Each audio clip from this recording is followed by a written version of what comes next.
Okay, so I'm going to do a talk about, I've been asked to do a talk about, well, we decided to do a talk on class composition, which is a prickly subject, maybe. I don't know how long I'll witter on for, but basically the structure of the talk, I'll do a little bit about definitions, kind of definition of what useful definition of class we'll be looking at. Also, a definition of what constitutes a revolutionary or pro-revolutionary, whichever term you prefer, and the role of revolutionaries as well. I'll then look at why is understanding class composition important, and then from there look at it in respect of like social change as it's happening now and that has gone on over the past, well, since the Second World War, or maybe the last 100 years. Looking at the regional, international variations, very briefly, a bit on the past and present, and how our understanding of class, how it relates to us as revolutionaries, pro-revolutionaries, or whatever you. Okay. All right. So, some definitions of class composition, or class actually. Obviously, well, I don't know if it is obviously, but I would assume that for people who are coming from a communist or a libertarian communist, anarchist communist background, or there's a Trotskyist in the room, wasn't there? Yeah, background, then it would be most likely to be concerned with economic class. In other words, the working class in relation to the means of production. That's not to say that other definitions of class are unimportant. So, for example, various sociological interpretations of class might have their uses, right? But for what we're talking about in terms of revolutionary ideas, revolutionary politics, they're not really that useful. Yeah, but for us, it would be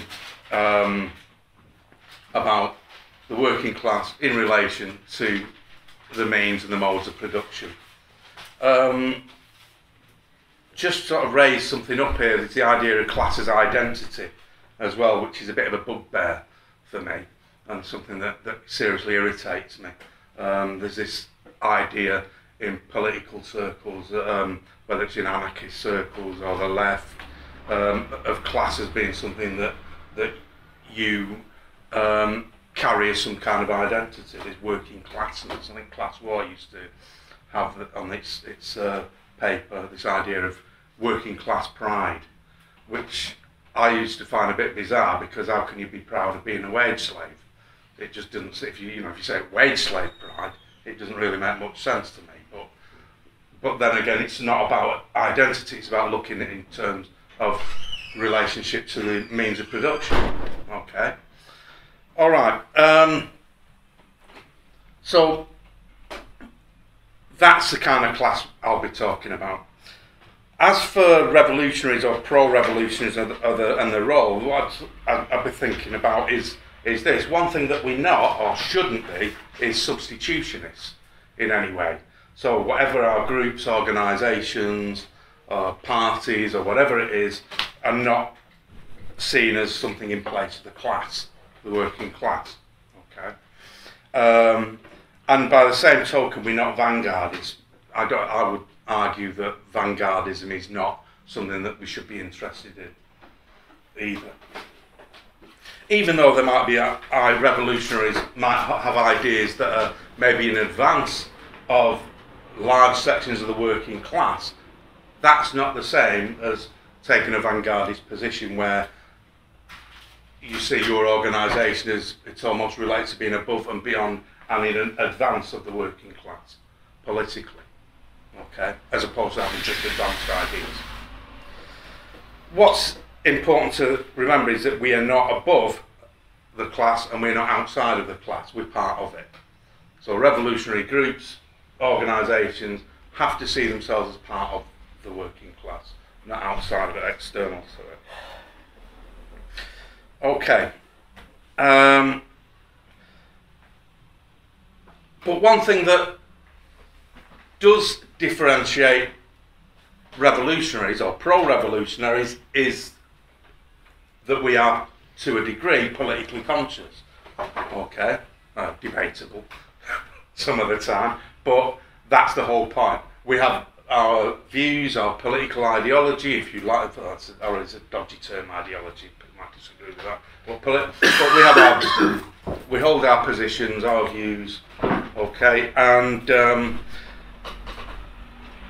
we have a certain level of political, socialist, communist, anarchist, class struggle consciousness, okay, which you might not necessarily find in the wider society and in the wider working class.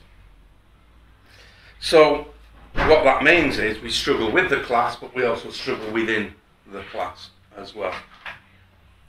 And if we're looking at what our role is, then it's one possible role is that we're here to struggle with the class and within the class, but also to promote revolutionary ideas within the class.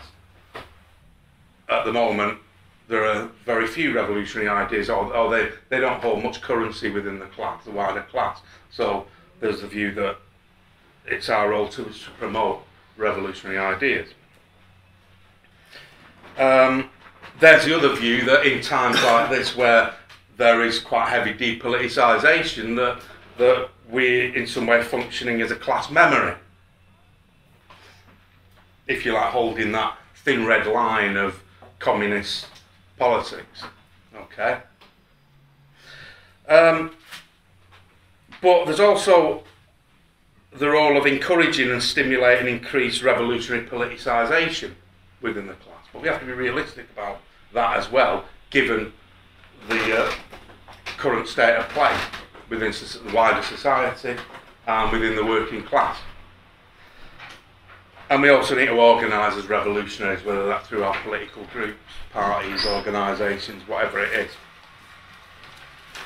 Okay, so that's sort of looking at ideas of class, basic ideas of class, and organising as revolutionaries, and maybe some definitions about it. So the next thing I want to ask is, why is understanding class composition important? Just take a sip.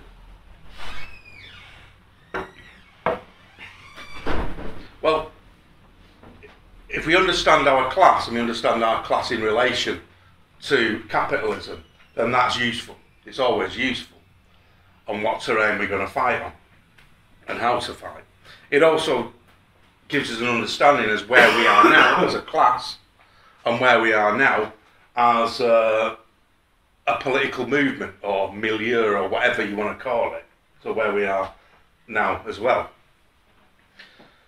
It's also about looking at our class, the working class, in relation to capitalist production. Because if we're talking about the eventual transformation of society, let's make this clear, I'm not talking about class the means of production is the only thing that's important, because it's clearly not. There are many, many other things that are important as well. But if we're talking about ever changing society, or the working class ever changing society, then that is only going to be connected to production, to capitalist production and seizing control of it. And that's what makes a revolution, okay, should we ever get to that point, okay? So it's really important that we understand the class in relation to capitalist production. And we understand the working class in relation to the wider society, and in terms of general class consciousness. What level of general class consciousness is there? So on the one hand you could say, oh yeah, in the 1970s, when people were much more organised, and there was greater trade union density with a certain level of activity. I mean, yeah, I'm not going to get into all the rights and wrongs of trade unions, okay? But I'm using that as a kind of barometer of how active people might have been within the working class and how conscious they might have been, irrespective of the rights and wrongs of trade unions, okay? And you compare it to now, where there is very low level of organisation, okay? So that's all part of understanding that, okay? So the class as it is in society at present. And in turn, this highlights what we can and can't do as a class, what the working class is capable of. What it might be capable of one day is not what it's capable of now. Yeah? And what we can expect or what we can't expect. And in a way, that will also reflect on whatever groups or organisations we might be involved in. Okay, so again, it's reflecting back on that level of class consciousness. Okay, class organisation, class consciousness, and what the working class is capable of. Because as I said before, as revolutionaries, we're not substitutionists. We don't make any revolutions. Yeah, it's our role is to carry ideas forward and to maybe encourage. But if there's ever going to be a significant revolution, then it's going to be carried out by the working class, by itself, for itself. Okay. So this all connects into the level of struggle and the level of resistance that exists in society at any given time. And it's interesting, on the way up here, when we were meandering our way up from Leicester, and I was talking to Mark in the car, and we were thinking about, you know, we're discussing, you know, you get bickering within groups, you know, all the different organisations. I'm not going to mention any organisations in particular, but it probably happens to us all. We have bickering within different political groups. And what we're talking about is part of that is not even so much as the fact that we have serious political disagreements, although there might appear to be serious political disagreements at the time, but part of that comes about at a time when there's low levels of class struggle.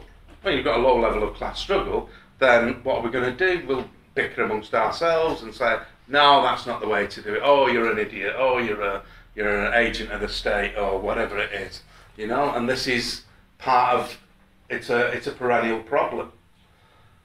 When there's a mass struggle going on, right, then nobody gives a toss about all that. Nobody's that worried about bickering and disagreeing over some finer point of theory. It's more, we're much more likely to get involved and be involved in pushing the struggle forward in one way or another. Okay, so in a way, that's how it all kind of relates and interconnect. And so what it does, it all affects our revolutionary praxis. Okay, and how we act as revolutionaries.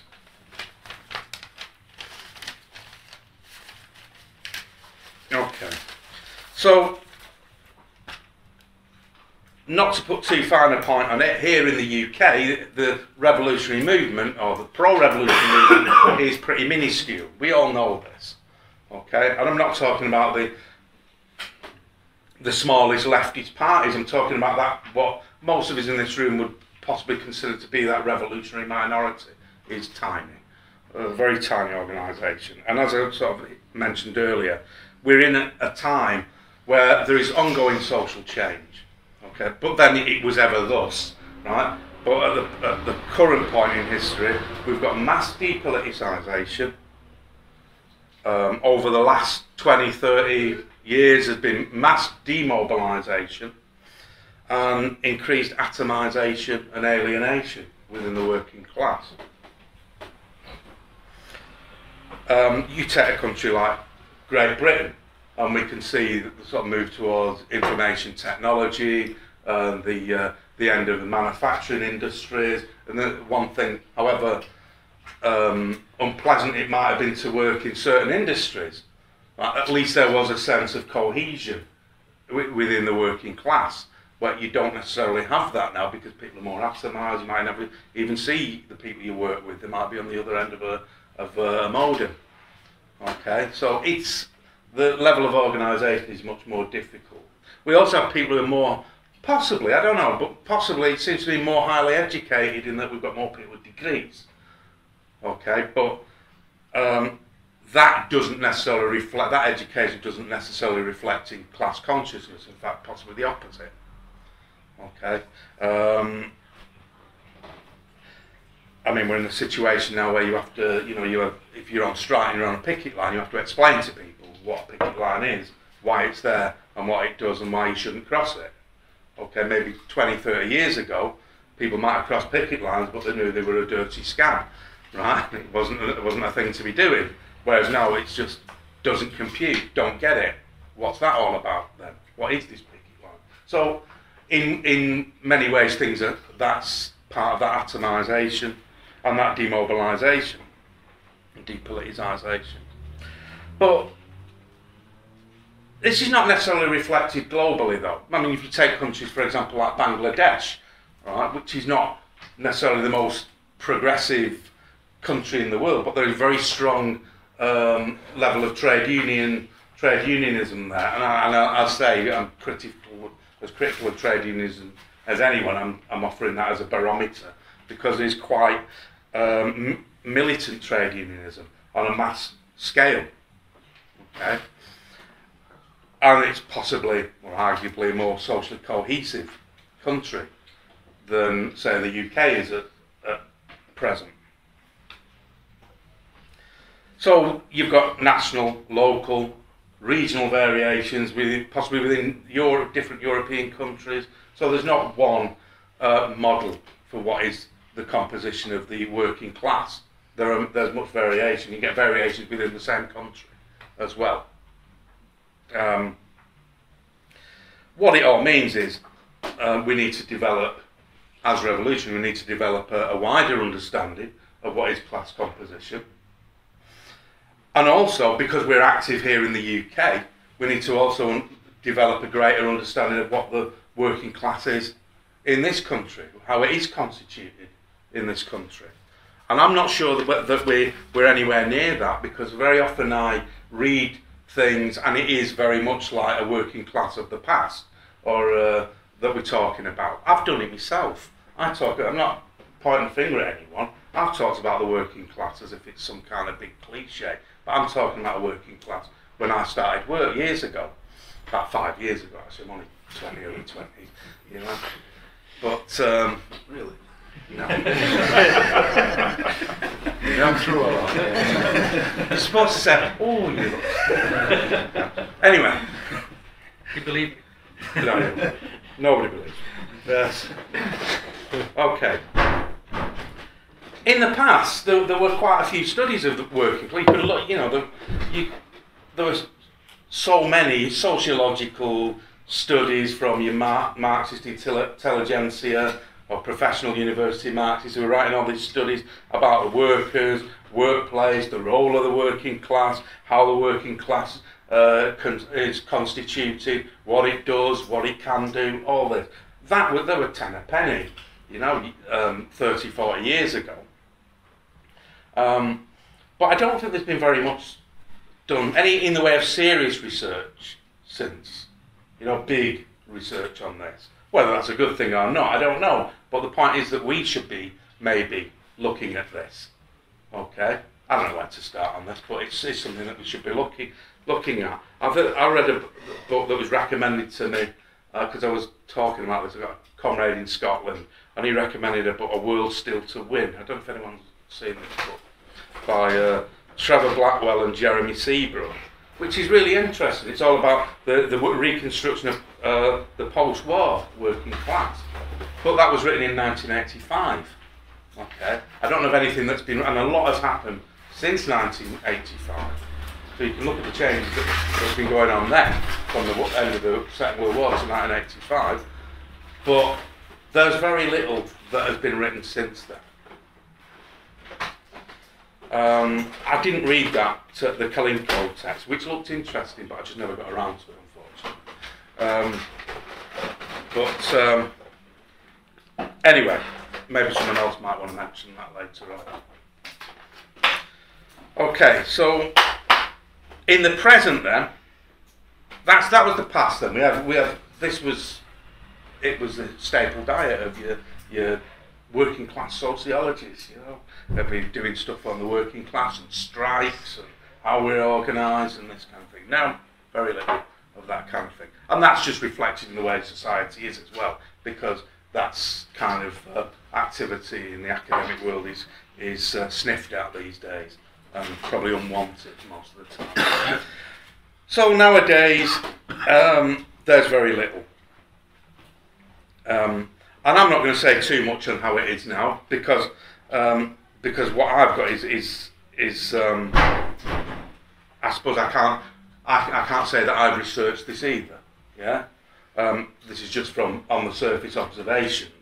Yeah, so it's it's sketchy. But yeah, as I said earlier, the workforce is atomised, disorganised, apolitical, and unaware of picket line etiquette. Okay, but at the same time, possibly more highly educated as well.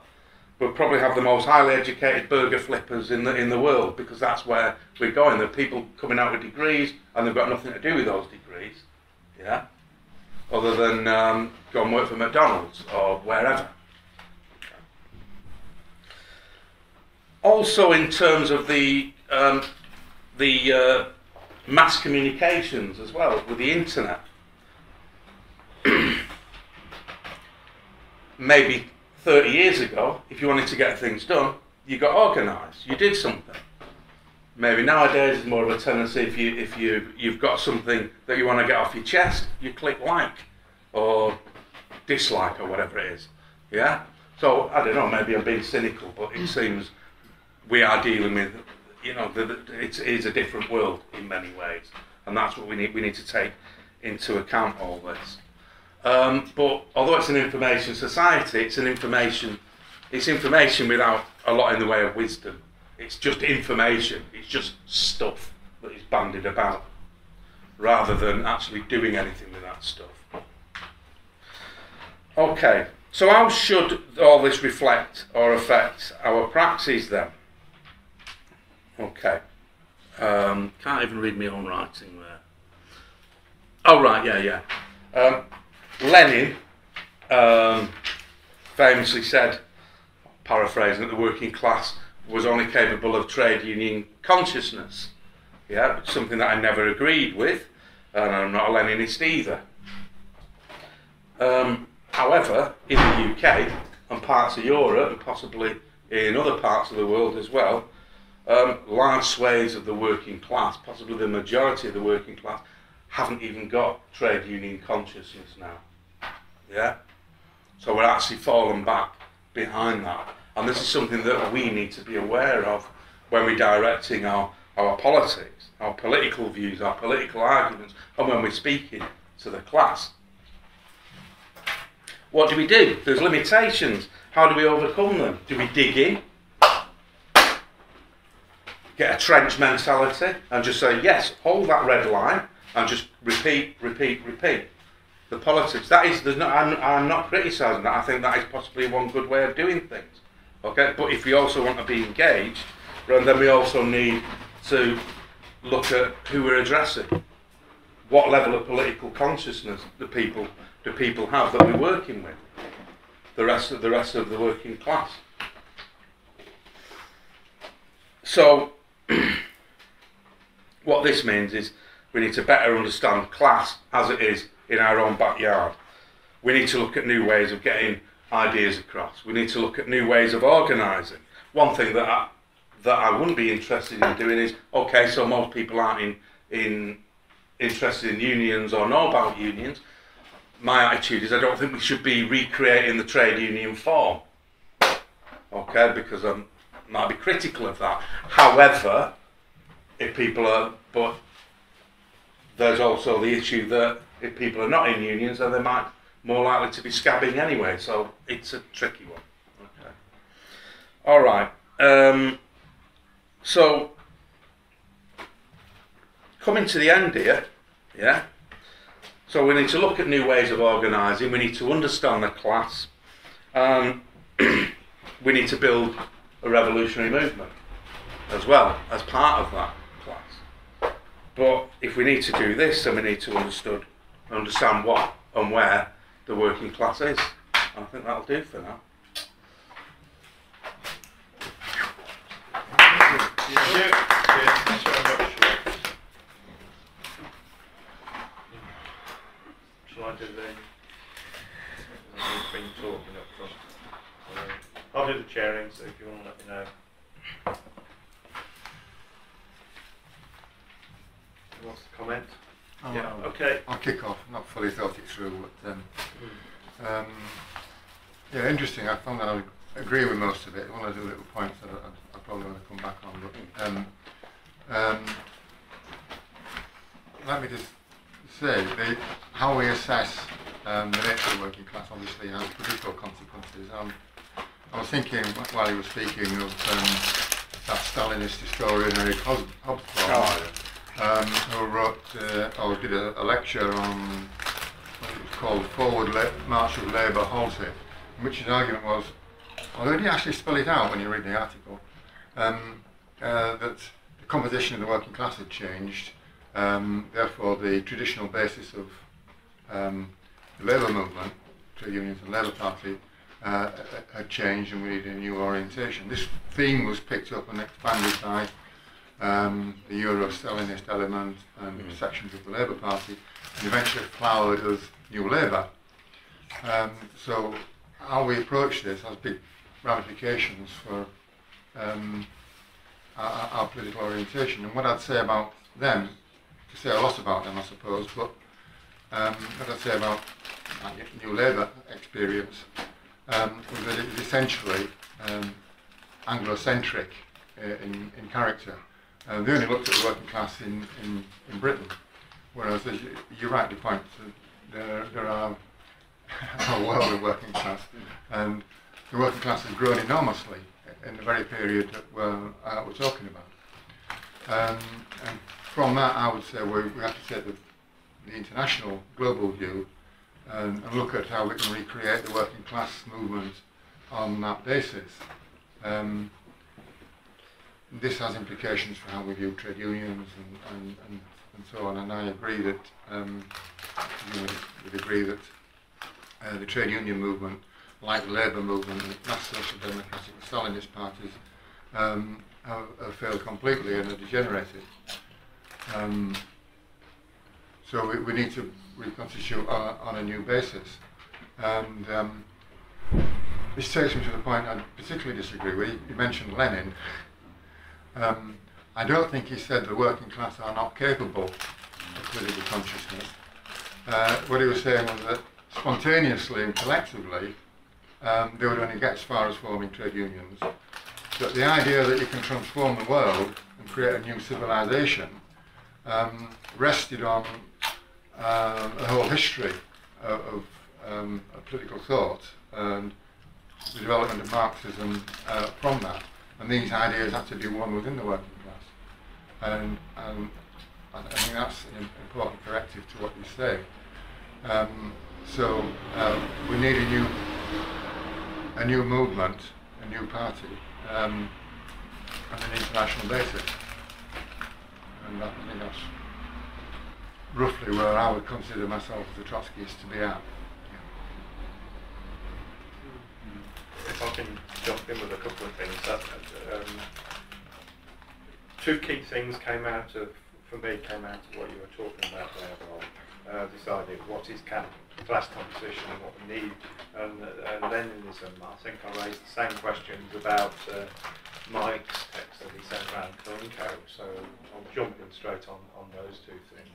Firstly, class composition, I've not come across the term before, to be honest. I seem to be saying that about an awful lot at the moment, so I don't know where it's come from. I don't know particularly one. I more like the way you were expressing it, because you were talking about material changes in the world that have taken place over a period of time, and you're saying that the working classes now, there are issues about IT, smaller workplaces, and things like that, which I can understand and sympathise with.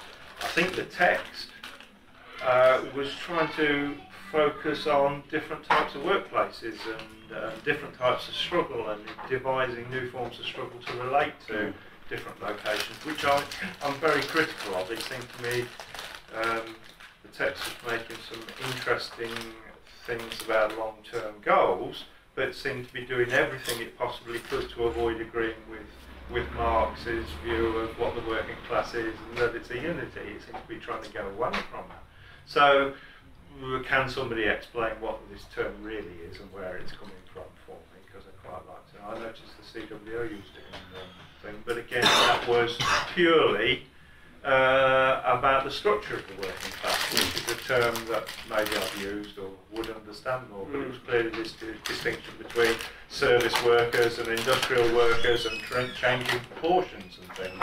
And sort of, I can understand that just in terms of structure. So where does it come from?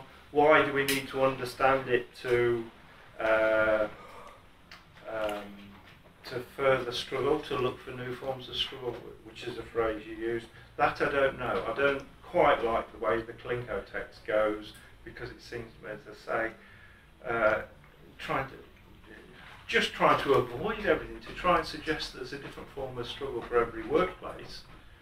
And then it was just talking about, it seemed to be just talking about Europe. We've then got to be talking about different forms of struggle for every different sort of workplace of people in the same jobs across the world and all that. It's too complicated. Why take it away? You know, why do they not want to accept that all workers are in the same position? And that the key point is the coming together, not the splitting up so that we can make something different. So, yeah, you want to come in anyway? No, well, when you finish. Yeah. I would criticise, the other term is Leninism. It's been thrown around in the Klinko text, and I think you were throwing it around a bit there. I would, but I would. I don't know who it's referring to, actually, talking about the Leninists. Who are the Leninists? Are you talking about Trotsky, Stalinists or whatever, or is this an insult for left communists or whatever? I'm really not sure who's talking about what's being talked about. But it seemed to be a little bit contradictory, if not hypocritical, to be trying to criticise Leninism, then suggesting that we've got to come up with new ways of struggle for the working class to follow. That really is, you know, you're trying to tell workers, well, times have changed, therefore you should be struggling in this sort of way, whereas we're starting from the point that no, we're not telling people how to struggle, they find their own way. So therefore, you can't be criticising, I mean, why a criticism of Leninism when you're trying to devise these new ways out of these perceived conditions?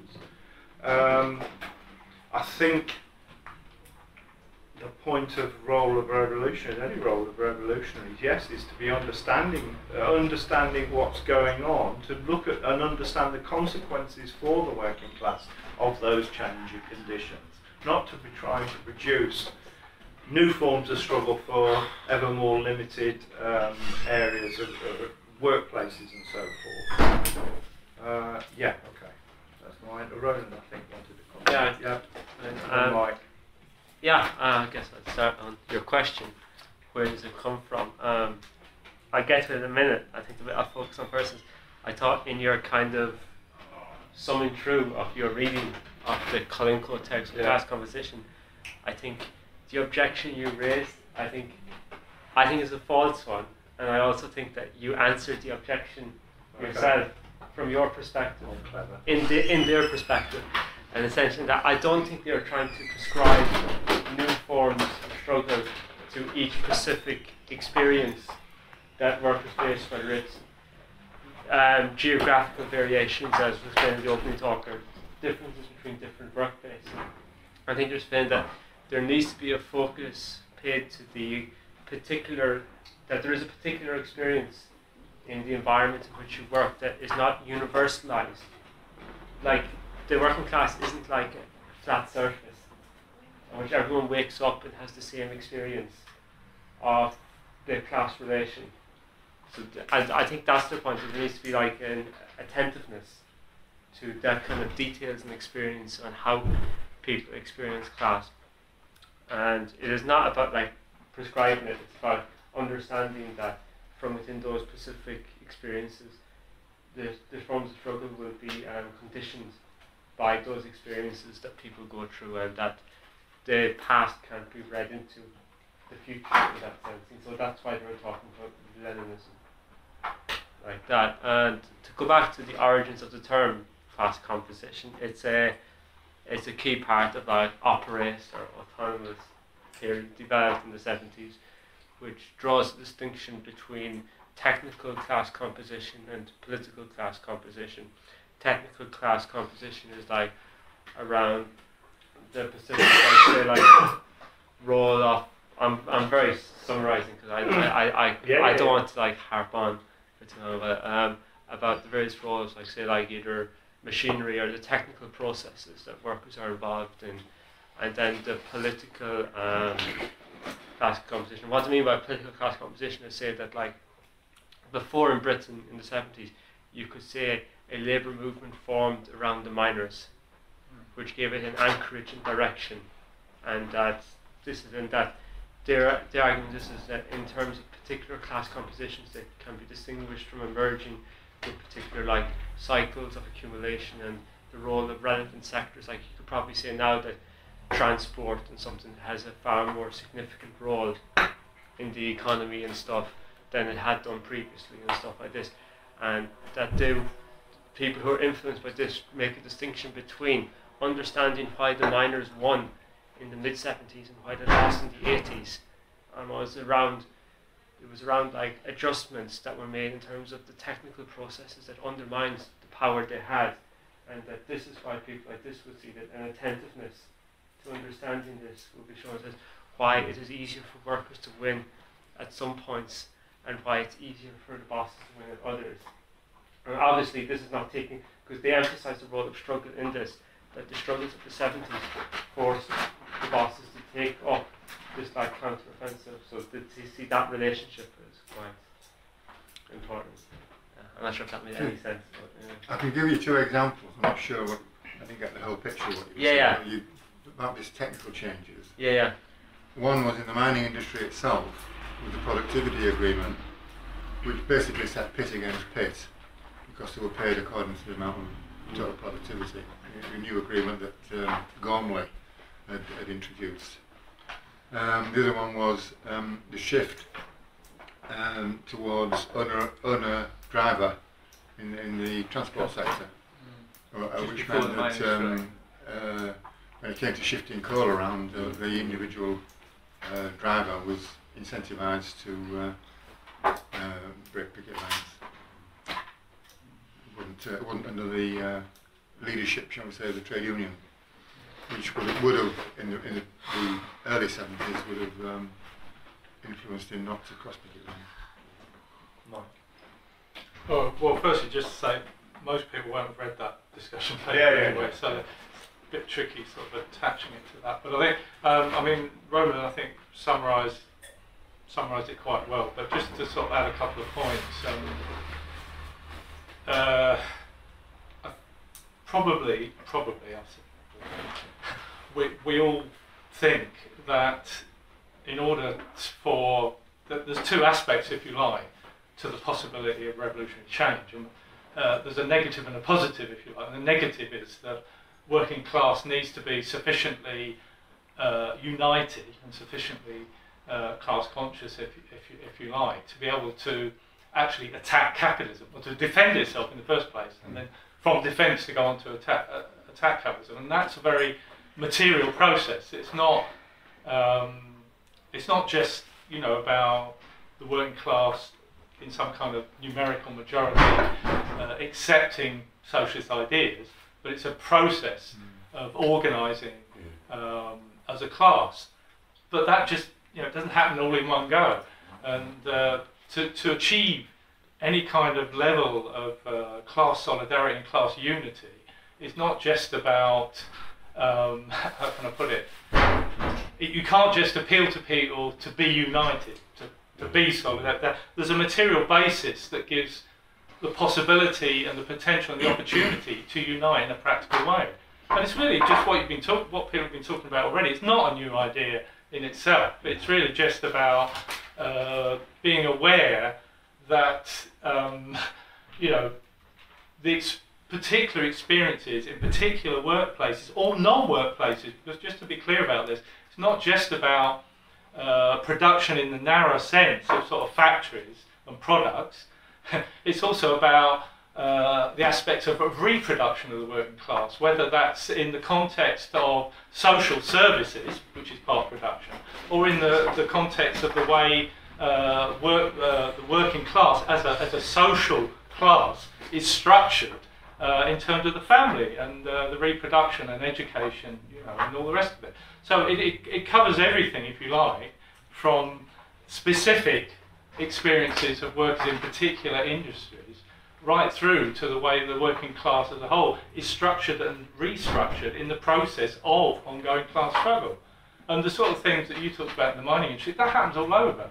You know, working class struggle, to the extent it's successful, the capitalist class and capitalist politicians have to respond to that, and they do respond to that. And sometimes the response is accidental. It's a result of the fact that there's competition between different nation states and between different capitalist countries. And sometimes it's just a very well-organised and conscious policy. Well, how are we going to fucking deal with these workers? You know, whether it's the 70s, we deal with it in one way. It's like, oh well, they keep getting bigger wage increases. Oh well, inflation. We deal with it through inflation. We deal with it through this way. There's a certain element of sex. There's a battle going on all the time between capitalists and workers in that way. I mean, the big problem for us is that all the time capitalists, the capitalists and capitalist politicians are restructuring. They are responding to class struggle, and they keep defeating us, to be honest, because we win. You know, we get to a certain point where we do win, where we do make advances, where we put them on, they put them on the defensive, but then they come back. We never make that rupture. It doesn't happen, really. I mean, I don't want to go back to the whole thing about the war and the First World War, but in many ways, if you look at it historically, you could say, well, there was really only one time when, on a big scale, the working class came anywhere near to actually there being a rupture in the system. And it probably was after the First World War, because nothing like it after the Second World War. But anyway, on localised, in localised areas, in localised industries, in localised situations, we do make advances. Trying to socialise that across, the whole of the capitalist world is a much bigger problem. Unless you understand where the potential is for solidarity, where the potential is to extend struggles, and for them to emerge from being something isolated, either geographically, industrially, to something that becomes part of a social movement, then we won't get there, will we? And I suppose the point of view is that for pro-revolutionaries, for people that want a revolution, that are looking forward to a complete change in the structure of society, we hope that we can play at least, and it probably is only going to be a small part, but a small part in that negative side of the struggle, in helping that struggle unify, develop, move on, go from not just little struggles in one workplace to another, but become part of a class-wide movement, a social movement that spans industries, that spans the workplace and the home, that spans the school and the factory. And we've seen these things on small scales, and to be honest, this idea of class composition, a lot of that that Ronan referred to in terms of the experience in Italy, is we did see this in a small scale in some places, where you did, but nearly always geographically isolated, and that's been our problem. You did see struggles where suddenly it wasn't just the factory that was on strike, or the students that were on strike, or the nursery that was out. But suddenly these things did start to merge together and develop and become a social struggle, and not just an industrial struggle. So it's just about understanding that, really. And I suppose what people are saying, or they were saying, Kalinko were looking at, it was a discussion paper. Well, they were discussing it amongst themselves, so it's not like a full element of clarity, but was that they feel that in terms of the negative side of the class struggle, linking things up, assisting in unifying and broadening struggles, that understanding, if you like, the structure, forget class composition, the structure of things, there are focal points, there are areas where the possibility of that struggle being extended is more likely than other areas, precisely because of the background from which people are coming. I mean, you could see it in a simple way, even during the miners' strike. I mean, it was just obvious, it was obvious to the workers involved, wasn't it? That the places that were most important to try and spread the struggle, well, where were they? Well, they were obvious, you didn't have to think about it, really. There was steel industry, there was the railways, there was the docks, And it was like, well, it wasn't, that it was good that there was support from people in schools who got miners in to address them and made collections, but it wasn't, Yeah, that wasn't what was really important was, you know, the docks, the transport, the railways, you know, not getting the teachers on side. It's good that the teachers are on side. You know, if the struggle had carried on and developed further, then it could have linked up with strikes in the school. They had school kids strikes as it happened anyway. But you know, it's just about that, isn't it? Just about being aware where your strength is, where the possibilities are to extend and to move the struggle on, to actually get an attack on the system. Because without an attack on the system, it's never going to get any further, is it? We're never going to have a revolution of any kind unless workers can at least unite together, and that requires some understanding about where it starts. It always starts with a minority. There's never any just, you know, everybody's out all in one go, just from nowhere. It always has to start in small areas, and, you know, I don't know, sorry, I'm waffling. Steve. I think you know, I agree most of what you were saying actually. Mike, sorry, no. I think quite a bit of what you were saying was downplaying the role of revolutionaries. You know, I think we all agree that the dictatorship of the proletariat is not the dictatorship of a party or a revolutionary organisation. If you don't like the word party, to me the word party, revolutionary organisation, I would say the term interchangeable. I refer to it as a party. Yeah, we have said that the dictatorship of the proletariat is not the dictatorship of the party.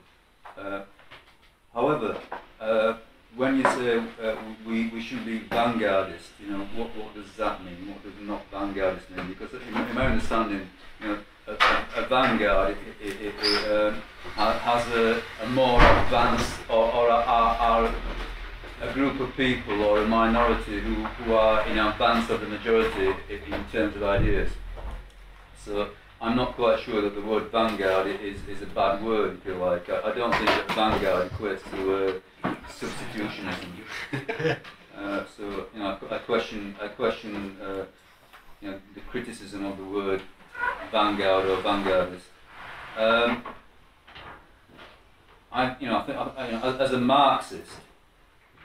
You know, even the word, you know, Marxist is slightly problematic. You know, not everything I believe in, I think came from the pen of Karl Marx. But you know, I still call myself a Marxist because I think that he set the foundation. You know, the bulk of the revolutionary theory came from Marx, I think, and it did not come from the working class itself. You know, you had to have people who were outside of the class to analyse analyse reality.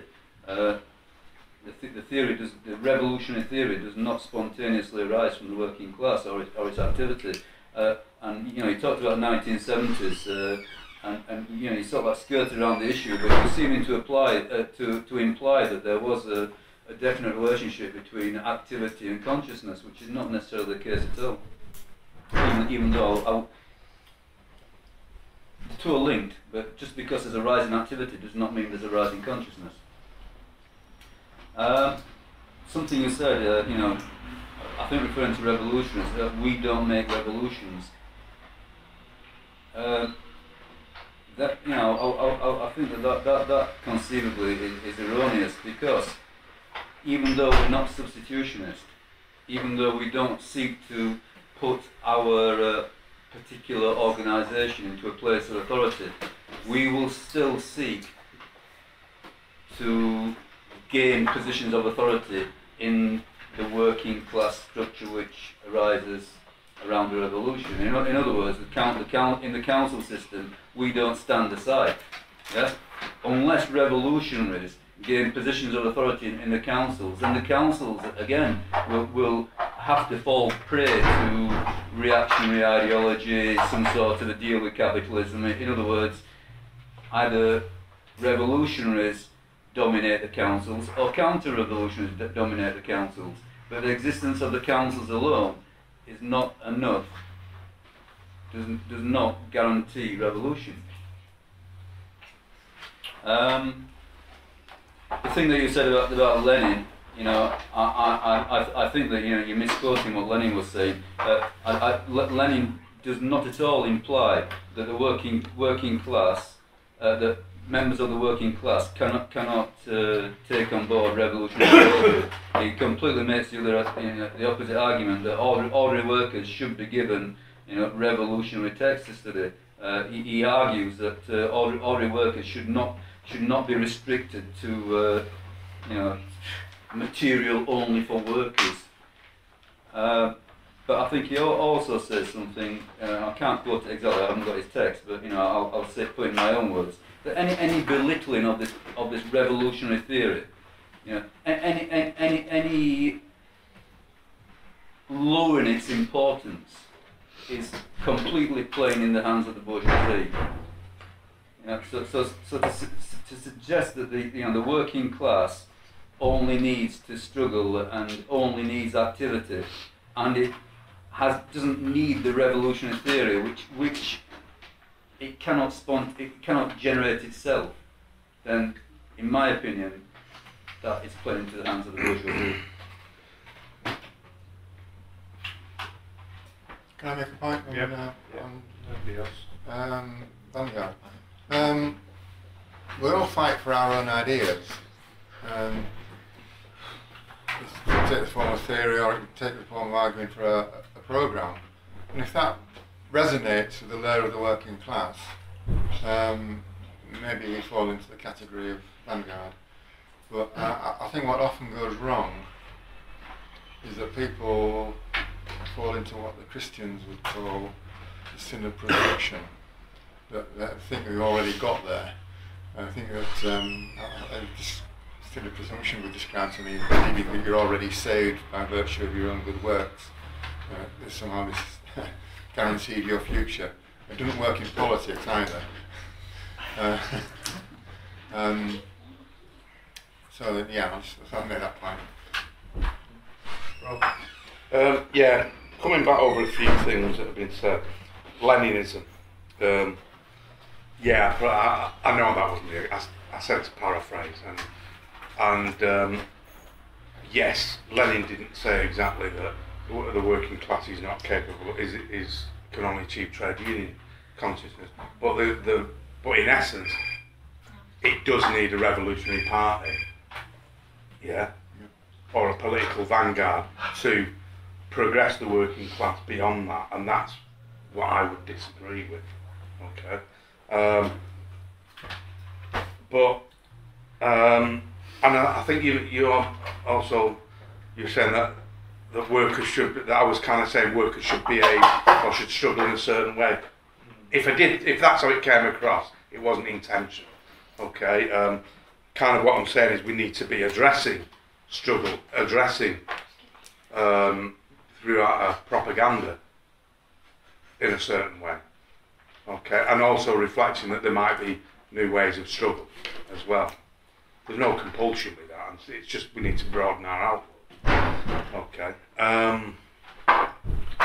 it's how we should address struggles as well. The whole vanguardism thing is connected to the Leninism. By vanguardism, I'm not talking about advanced ideas. Okay, I'm talking about this idea that you have a party that is in advance. I don't believe there will be one revolutionary party that will lead the way. I think there'll be a multitude of different groups, and I think that revolutionary pluralism would actually be more beneficial than a revolutionary monolith. We've been there before. We've seen what happens with a single revolutionary party, that was in advance of all the other revolutionary parties. Okay, and I'm not that interested in that, but so that's what I mean by vanguardism. Yes, ideas do come from outside, and Marx was from outside the class, yeah, but I'm very supportive of the ideas of Karl. I love Karl Marx, right? For an anarchist, I'm a big, I'm more squishy over Karl, But, yeah, he was from outside the class. That doesn't mean to say these ideas came from outside the class. Those ideas were always there within the class, What Marx did was looked at things in a certain way and formulated those ideas and put them in a certain way. Coherent, but sometimes hard to read way, yeah? But he did that, but the ideas were from the class. I don't think they were external to the class. Could you be more specific? No. I mean, Nothing I could either, but... you know, if I hadn't become aware of Marxist theory, you know, I would have never worked out on my own, you know, that there was, you know, any sort of incremental crisis mechanism within capitalism. You know, No. all I could see was, you know, what happened to my family and what happened to my town and what I saw on telly. That's You know, right. Everything, and according to telly, everything's fine. There's a big you know, everything. We're going things are going to stay the same forever, as they've always been forever. You know, so this set of ideas, I don't think that, you know, the working class, the realities might have been there, the material realities might have been there, but the consciousness of those realities weren't there. You know, even Marx himself didn't work it out on his own. He stood on the shoulders of others, you know, Hegel and the economists, Ricardo, etc. He had to study other people. You know, he couldn't work it out on his own. So even Marx himself couldn't work it out on his own. So, you know, what chance is some 12-year-old kid who had to go to work in a factory or down the pit or whatever working it out? You know. Rob still. Yeah, just finish up. No, I take your point, but those ideas were in circulation within the working class as well. Whether they were so cleverly formulated as what Karl Marx did is another question. Yeah, and maybe if you'd been born 100 years ago, you might have been introduced to these ideas, whether you read Karl Marx or not. Yeah. The last thing I wanted to do is comment on the point that when you mentioned the idea that we don't make revolutions, and no, we shouldn't make revolutions, right? Well, we should, but the class should. Yeah, the working class should make revolutions. We should be encouraging revolutions. Okay, I think what is our job is to push those ideas. Yeah, but like I say, it goes back to the old vanguardism thing. I don't think there's one revolutionary party, and nor should there be. Yeah, I think we should be pushing these ideas. I mean, look, there's you get situations where nowadays there's well, not nowadays, but like certain revolutions in more recent years, where you've had about 20, 30 revolutionary parties all kicking about in the same revolution, all arguing with each other. At what point does that become a hindrance? Yeah, what you need is some kind of concerted effort by people with revolutionary ideas to progress any revolutionary movement, not to be bickering amongst themselves. We will do, we disagree, but in terms of revolution, how do we progress that? That's what we need to be looking at. That's it, really. Okay. I mean, I'd like to get back to a couple of things you said originally, Rob, and then try and draw together some of the strands that have been bouncing around. Because I think the key thing, which I don't think anyone's disagreeing with, and which I think we have to build on, is that the revolutionary organisation is part of the working class. To pretend that it stands apart from the working class, or should or could stand apart and actually then carry out any sort of historical role, you know, is just crass stupidity. It can only exist by being organically part of the class, by ongoing discussion with the rest of the class, ongoing learning from the rest of the class, and ongoing interactions with the rest of the class. And I think you're quite right as well. I think one of the key things is this concept of the revolutionary organisation as being the memory of the class, because otherwise we have to keep on relearning the same lessons generation after generation, decade after decade. So what the organisation is an embodiment of is keeping hold of those lessons that have been learned, distilling them into theory, and being the maintainers of that. And I think that is part of the role. In terms of who learns from who, it actually goes back to discussion at the last MDF with the SPGB. It's the good old question of who educates the educators. And the ICC ain't here, so that always makes it easy because you can then quote them and they can't say, oh, you've actually got that wrong.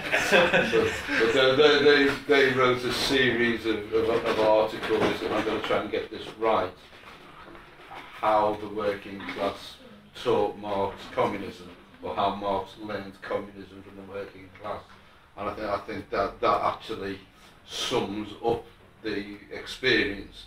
The Marx couldn't have developed revolutionary theory without knowledge of the silk workers in France, without knowledge of the struggles that went on in proletarian elements in Germany, and the Communist League couldn't have been drawn together without that living experience.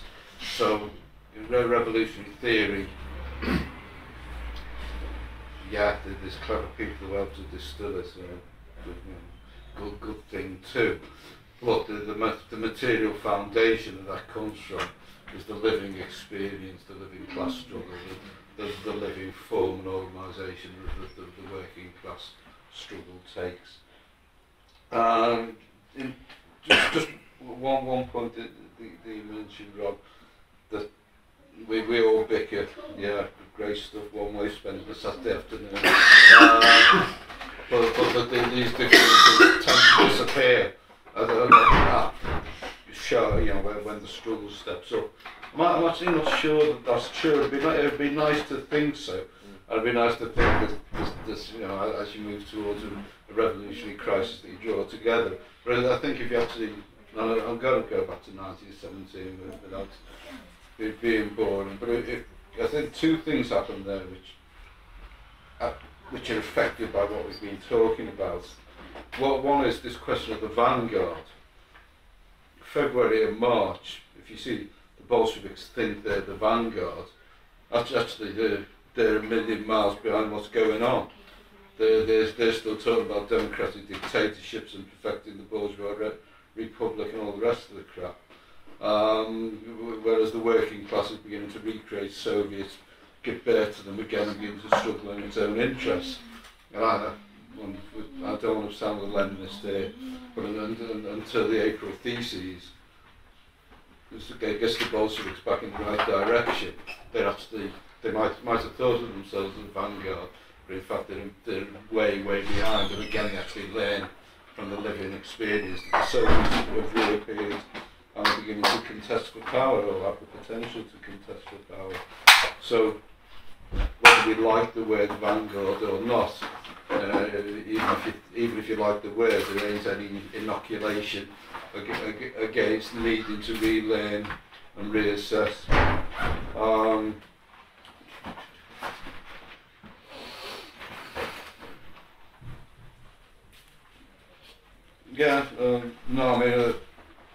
In a way we've lost sight of this business of the class composition, and we've got back onto consciousness and party and stuff like that. And I think class composition is important because the experience in Britain is that the big workplaces have gone. Big workplaces now in other parts of the world, and the working class in China is in a different position than it is in Britain. And for me, very simply, that class composition is relevant, and you actually can only understand in the global way about where the focuses of production are, and the fact that in Britain and in Western Europe, lots of people are now involved in abstract work relevant to production. They're involved in pressing buttons and shuffling bits of information about and stuff which is very abstract. I mean, it is linked to the production of real things in real places by a real working class, but we ain't got a lot of metal bashing going on anymore. Except in Sheffield. There's not much left there either. It's about the only place where it is going. We're stopping out. Thank you. All right. Not to this faction forming there. Yeah. We're losing our vanguard delegate. Vanguard. Well done. very well behaved. The deal was till 4. That's a good deal. They kept to it. Cheerio. I think one of the things, I've just got a couple of questions really, that's all. One of the things you said that is, you know, about revolutionaries repeating the same old messages, and you actually said that, you know, maybe that's not a bad thing, and I think possibly, yeah, it's not a bad thing. You know, we need to keep it relevant. I think it is a good idea to, you know, to address the times that we're living in, but I think also a lot of what we're saying is relatively timeless. Relatively, it's not. I don't think it's completely invariant. But for example, what it says there, I think you could have put that up, you know, decades ago, and it would still be relevant then. Yeah, and you know, maybe sad but true. It may be relevant in another 10 years. Yes. So I think a lot of what we do, a lot of what we say, doesn't. You know, we don't have to be sort of like a news service, if you like. You know, what we don't have to be too concerned with the small stuff, the details. But having said that, you know, I think you got it about right. Well, one of the things the question I was going to ask you about, what do you think about the 3-class model? You know, I think, you know, the horrible class war people, you know, they came out with the 3-class model, didn't they? And I think well, that's kind of what I was touching on at the beginning. It's sociological. Is it correct to talk about a 3-class model, a working class, a middle class, and a ruling class, or is Marx correct? We're, you know, more and more polarised between the bourgeoisie and the proletariat. So that's you know, I suppose the reality is, you know, what's trying to say before. How does that shape our praxis, as you correctly said? You know, how to respond to the professions. For example, it looks to me like we're going to get a bit of a ding dong from the teachers. I don't know if they've got it in them to have a fight. I don't know, but you know, one of the things they're saying, they're talking about, you know, that they're crying because they're no longer seen as professionals or whatever. Yeah. Hey, we worked for 40 years, mate. You know, are they goodies or baddies? You know, how do we respond to the you know, people who we may deem as being sort of like middle class or petit bourgeois? You know, what are the potential dangers that they present to us, and what are the potential benefits they present to us? Go on, leave it to that. It's a question. 3-class model. You were just joking. Scratching your head. Do you want me to come back on that? Well, Yeah, go on. Yeah, put you down, Rob. Rob? I think in terms of, you know, looking at it at the very basic level that Rob was addressing the issue, and in terms of the relationship to the means of production, then, you know, middle class doesn't seem to have a lot of weight.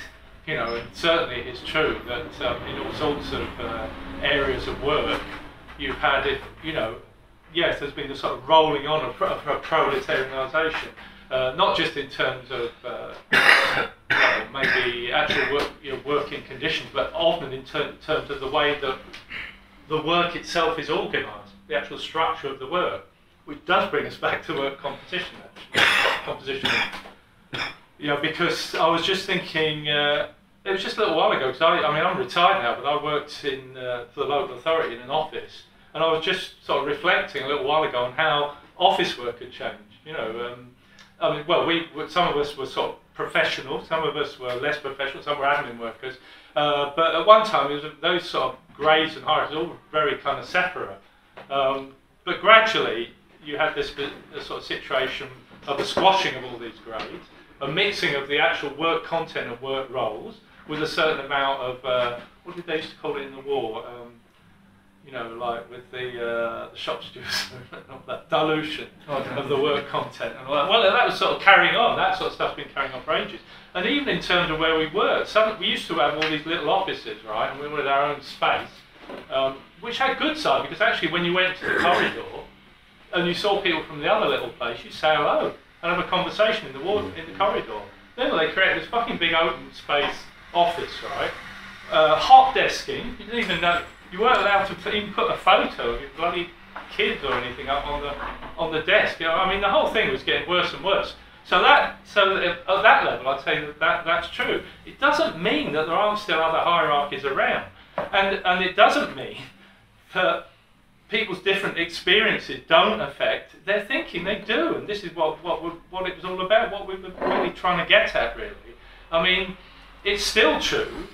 Even in the place I worked, when it came to an actual strike, right, I had a junior management level, right, by that time, just before I retired, just as well, because I got a decent pension there.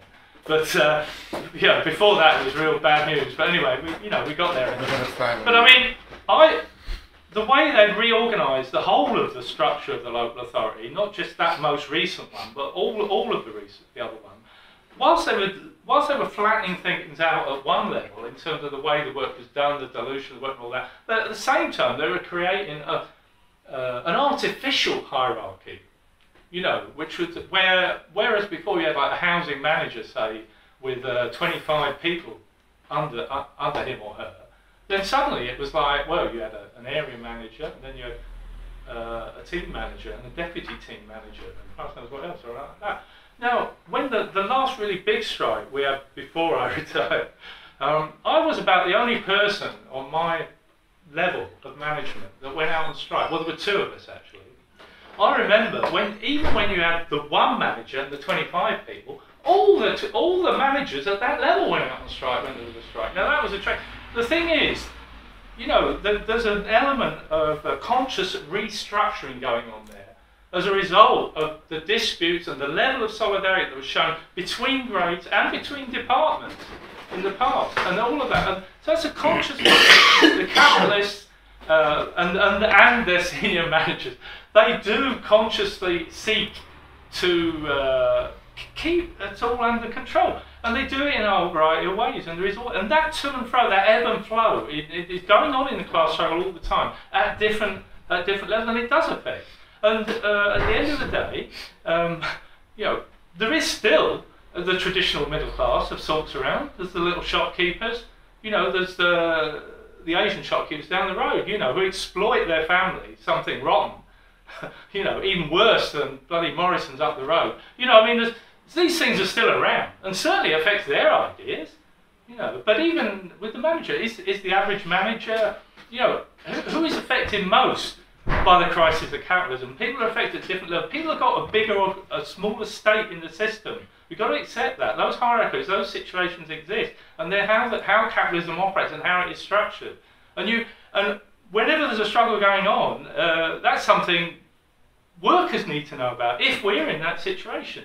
Now, as it is, most of us in these little groups that we've been talking about, unfortunately, although we probably all see part of our function to be that negative bit I was talking about, now just beefing up the everyday class struggle, just trying to argue for solidarity. If there is a strike, saying, well, where do we go for support? Do we go to A or do we go to B? Now, if we ourselves are in that situation, we try and do it, and we use some of our class consciousness and our revolutionary ideas to help us. Of course, in most circumstances, there aren't many of us like that, though. You know, we're actually in these revolutionary groups, like the CWO or the AF or anyone else, or whatever your group is, if you're in a group. But I mean, you know, on that level, you're right. On a historical level, capitalism's still capitalism. You know, the working class still the working class in a sort of broad brush, sort of formal sense. You know, a formal definition. Some basic long-term historical lessons can be learned, as we hope most of us share. You know, around the role of social democracy and the trade unions and all that. You know, there's some big things there that we've learned, and we can, if you like, those are lessons that revolutionary groups can hold on to. But when it comes down to the nitty-gritty of the everyday class struggle, some of us are not any better. You know, there's people with, you know, even at my workplace, I thought I was pretty sussed out. I had a bit of experience of being on various strikes over a decade, you know, and working on strikes across sectors and all that, a bit of experience in that.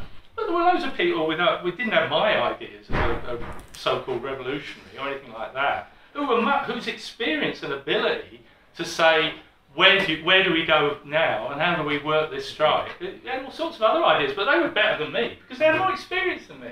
And I couldn't be any better than that. But what they were doing was really, you know, was critical to that aspect of the class struggle at that time. And when class struggle develops wider, those sort of things will be as critical again. Because without that level of material coming together of people, even if they haven't, all got revolutionary ideas, they have all sorts of ideas. But unless the actual material struggle moves forward, the potential for our kind of ideas to get any kind of rootedness, to have any real sense for large numbers of people, as opposed to the 6 people that have read our pamphlet, it won't happen, will it? So we have got a dual function. The problem is that there aren't enough of us with enough roots in the class with experience of real things going on to have a really big impact in that way. There's no reason why, we can't learn a bit of what's going on, try and also in cooperation with other people. We can't do it all on our own. Search out other people, find people that have got a bit of knowledge of that. Well, whatever their ideas are, talk to them, get information, work things out. We can at least be slightly better informed and more knowledgeable than we are about the composition of the class and the way things are at the moment. Whether it's the post office or the office job or the call centre or wherever it happens to be. And also, just because I keep bringing it back to that, this whole thing about social reproduction, there's an issue around that. Is the way that they try and deal with it. There's some contradictions going on now, isn't there? Because I suppose it's partly because they're not always that sussed out, are they? When you go to contradictions, and so there's at one level it's like, oh, well, we're going to make it really difficult for women to go to work. Then we want them to go to work. It's like restrictions on abortion or something like that, and childcare. But then in the next breath, it's like, well, but we want to force more people back into work and back into low pay. But there's all sorts of little contradictions. It's not straightforward, but there's some important issues there when we're talking about struggles. And who we're addressing and how we address it. And the other thing is, if people are in different, not just different experiences, but maybe different elements of power within both the working class as a whole and in terms of particular industries. So I was talking about managers. I was saying, well, who's going to get involved here first? Sometimes it's about push. Because some of the managers, like in the past, even some of the managers in the past wouldn't come out. But if they faced their workers, they were supposed to be managing, 15 of them outside the front door, then very often they did stay out, So there was a mix there. Some were actual consciousness, some was like pressure, work, There's a whole lot of problems around like benefit offices now. Where do you do that? That's been going on, hasn't it? With all this crap that Tories are pushing through. And it's like, well, suddenly the number of aggravation and attacks at job centres and all that, well, that's a big issue. But there are different ways of looking at that. But you could say, well, unemployed people, they should just accept it's a quiet life, accept what's happening, never get annoyed, never get angry. I think that's daft. How the job centre workers react, that's not that. They can react 2 ways. They can react and say, I hate unemployed people, they're fucking bastards, don't come in here and shake your fist at me. Or they could say, we're not putting up with this anymore. If they could turn it back on their own managers. There are 2 ways of doing that. But the 2 things in there, it's like the level of class consciousness amongst the job centre workers and the pressure they're put under by the unemployed. It's not all about just ideas, it's also about, ideas come out of confrontation as well as persuasion. It's a mix there, a bit of persuasion, a bit of confrontation. It's a material process, it's not just an abstract battle of ideas. That was waffling, but it was better than the last lot of waffling. Good waffle. Rob? It's an interesting question, the old middle class thing.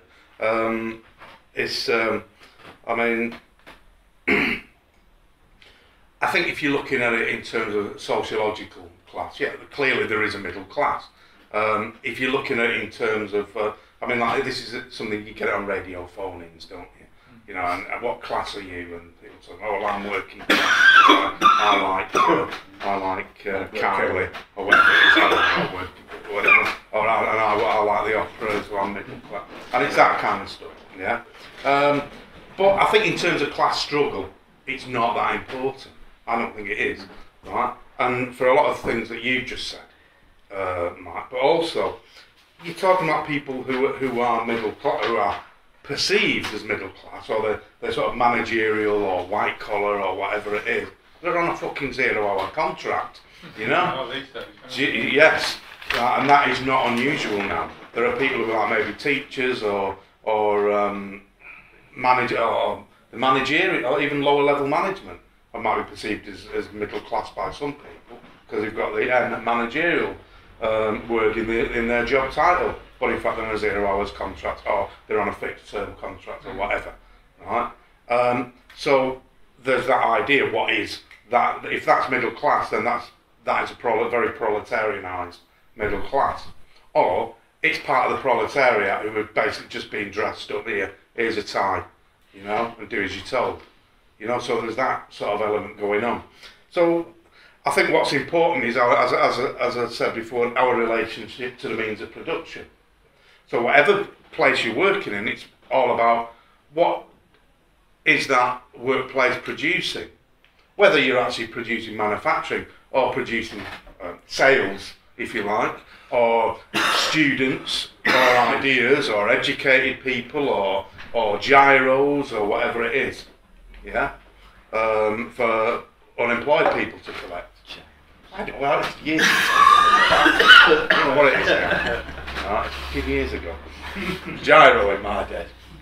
Wow. You remember gyro? You don't have them anymore? No. Right, okay. There? All right. Well, whatever they have now. All right. So, but that's what you produce, your relationship to that. And the other thing is, if you look at it globally in terms of the working class, then this has got third worldish in the past. So we looked at the working class in Europe and said, well, essentially we're all middle class, yeah. Because there are people in India or Africa who are far more worse off than us, and they're working in a sweatshop and this, that, and the other. Yeah. Robbie, if I can So that's. I was going to quote when I spoke about what it says on our paper. It may surprise a million or so people who work for the minimum wage that they are considered part of the world's richest 10%. Yeah. Right. But I think what we're also saying is that the world is more proletarianised than it's ever been now. Yeah, that's right, and that's the point. Essentially, there are different levels of working class. The other thing, they still use the term underclass now. That was fashionable, wasn't it, a few years ago? When we were talking about lumpen elements, or very often just working class people who made a documentary. Yeah, Champs, that's the other one. Or Neds or whatever, and they made a documentary. And what it essentially is they found someone who's not got a job, but when they make the documentary, they find the most stupid, idiotic person who, you know, throw them some money and they'll say any old shit. And that's the person who gets on telly, yeah? And that's also perceived as working, that is the working class. So what, you know, so I think middle class people on 0 hours contract, it's fluid. It's fluid, and at the end of the day, we have to say, you work for a living, yeah? You're not in control of the means of production. You don't own the means of production. You're not, okay, there's levels of order givers and order takers, as the old solidarity group used to talk, but basically, if you're not owning the means of production, or you don't have significant control of it, then you're a working class, you know, and we have to look at it that way. Otherwise, at what point are we saying, like, oh, well, we could compare ourselves to workers in India, for example, or Bangladesh, you know? John? I've now forgotten, so long ago when I put my hand up. I came to today's meeting to join the Vanguard. Exactly, because I think anybody being precious says you can't have a Vanguard. The Vanguard is self-selecting, isn't it? I've been to loads of meetings recently, and in each one of them I've enjoyed myself being in the company of people who have actually been thinking about the future of the working class. And I think we can get a little bit precious. I don't disagree with what Rob's saying. If you put Vanguard Party, and we know what the historical legacy of that assumption is, you put the two together, and then you've got, you know, what Mike was saying about, you know, the self-fulfilling prophecy that you're already one of the saved. And we've seen rather too many left communists who believe in that theory, I'm afraid. But I certainly think that these meetings are very very important for helping to clarify where we do stand. And as Phil said, the CWO have spent a hell of a long time and a hell of a lot of articles analysing class composition, because over the years we've been watching the retreat of the working class as we knew it. Right? Now, whether this is a bad thing or a good thing is perhaps what we haven't yet finished off in the discussion, because I think what we've seen is that over the last 40 years, in the face of a crisis that they haven't been able to solve, there's been no massive devaluation of capital that started a new round of accumulation. We've had a managed crisis, and during that managed crisis, what's happened is that the working class has gone down in its wages since 1973.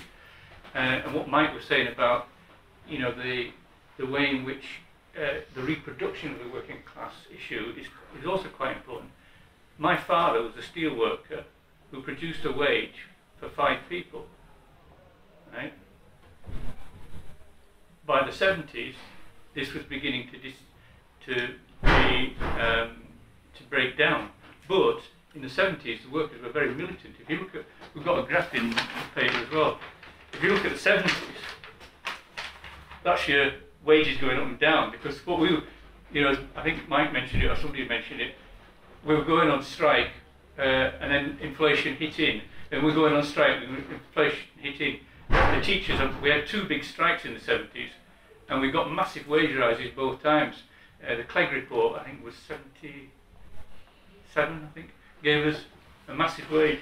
And this is reflected in the oscillations here. But if you follow the trend from 73 to today, there's only one, the line, it's not linear, but it's a downward progression. And the fact is that they've got us to a position of total compulsion. When you were saying as well, Mike, about women, they want women in the workforce, but they're making it impossible for them to get in because they're not providing the right kind of childcare and other facilities. It doesn't matter to them, because they're forcing women to find a solution. And it's the compulsion element. This is where they've got us in a position where they're compelling us and compelling us and compelling us. And this is, I think, actually a good thing.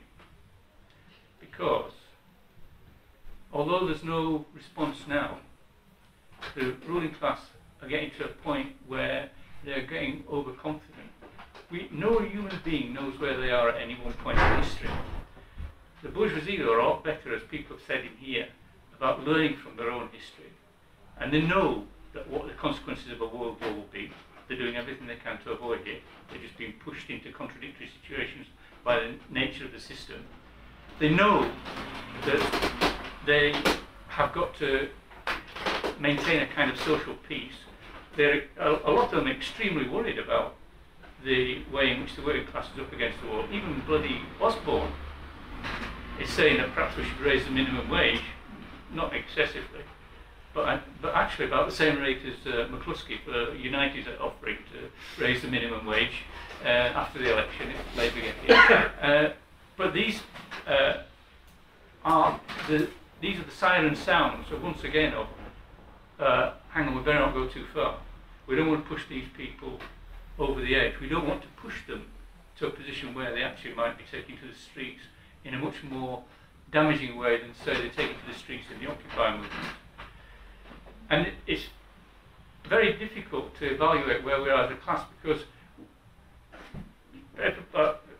Rob said it in the introduction, we've become very fragmented in our experiences as workers.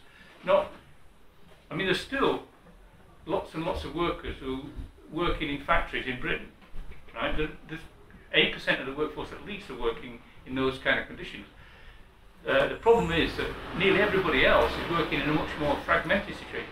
Even the public services are being wound down in a way that's undermining the cohesion of those. But there is also the fact that we have a shared, now we're getting an increasingly shared experience of austerity, and there is a chance that this continual offensive against the working class will actually bring a kind of class response that they haven't seen before, because they are going beyond anything that they've ever experienced before. We have a so-called, and this talk of recovery that has been in the papers the last couple of days, not one of us can see it. Right? The Labour Party know that the working class can't see it, so they're saying it's a cost of living crisis, right? And that's their focus. But in fact, if the cost of living crisis does go on, then there will be a class response that will be much more unified and much more united than we've seen in the past. It's not certain, but that would seem to me to be one of the things that would be something that could bring workers together. And it also, we've got to remember, is that the political climate has changed as well. I mean, obviously, I remember the 70s very well, and I've said in this room before about how I was outside Pentonville prison with hundreds or thousands of other people demanding the release of the 5 dockers, and seeing the state absolutely quaking. Right? I mean, I was only 21, I think, at the time. 23. But I certainly was wet behind the ears. You know, I had no experience of anything really, and I didn't realise that the state was quaking. And I was hearing from other people that there were wildcat strikes breaking out all around the country, and I just thought this was quite normal. You know, I didn't think that this was anything particularly exceptional.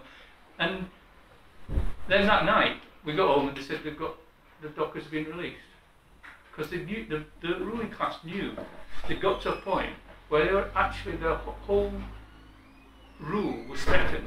And then they found this device, the official solicitor, never heard of before or since. The dockers were released and the crisis was over. But not one person, when I was going around selling a magazine called Solidarity, said to me anything about capitalism the whole day. And it struck me that here we were in a situation where even at this point most of the workers who were outside still thought in terms of this is a trade dispute. And today we've started from a different ballgame. Since 2007, anti-capitalism has become a normal word. You can now enter into discussion. In the North East, members of the CWO, we're now going to all kinds of daft meetings, right? Full of people who've got one foot in the Labour Party and one foot not in the Labour Party, and they don't know where the other foot is actually. They're very, yeah, well, you know, you can see them walking around all around Darlington. They're actually incredibly confused, and we're picking up people from these who they don't actually have a very clear conception of what to do. What they know is, though, and what your starting point with them is capitalism. They know that capitalism stinks. They know they even tell you the Labour Party stinks. They tell you that all the trade unions stink. They just don't know what the alternative is. And that's again back to the same question. We're starting from a small nucleus of people, and we don't have a wide enough cachet and a wide enough number of people to be able to go further. For example, if we'd had more people in the North East before the Atos demos in February, we wouldn't have been standing outside Atos offices with, like I did do, with the other people who I've been talking about. We'd have been going to the people who were going into the Atos offices for the months beforehand to try to get them involved in any kind of activity against Atos. So instead of pathetic demos of 30 people here, 20 people there, or no people at some of the Atos offices around the country, there would have been a much more serious movement. And you wouldn't have had it in the Atos offices, you'd have had it in the main street to get to everybody on the high street, not to some out of the way where the office has been deliberately located as far from human communication as possible. So our class composition question is that we have all my adult life we have been in retreat. But it seems to me we've reached a point where many of the things that have been built up in that retreat are coming to a kind of head. I may be wrong, because as I said, we will never know at what point in history we stand. But I certainly don't see anything to say that the working class has ever gone away. And the one thing that's always certain of bringing the working class back onto the scene is that the contradictions of capital will never go away. And I think that as long as we have a society that's mainly based on the contradiction between those who only can exist through earning wages and those who control the means of production, the issue is going to keep coming back and coming back. And that's, I think, the bottom line on the class composition issue for me. It's 4:30. Did people want to have a break and get drinks? Cigarette smokes or... Oh, we're supposed to have a break. Yeah, I know you've got it. Well, we tend to do about 10 minutes in the middle, so I did wonder if... I'm going to have to go soon. Oh, I'd right. just like to add a few words. Yeah, to sure, what, then please carry on. Yeah. What had just been said. I agree with you that things are coming to a head anyway, and you recount some of the experiences you've had recently of people taking more interest in ideas. I think the ruling class is in such a bind, its contradictions aren't going away. We're going to have to face more ideological battles. Once those fail, it's going to be outright repression. Really. Certainly, we can face these ideological battles.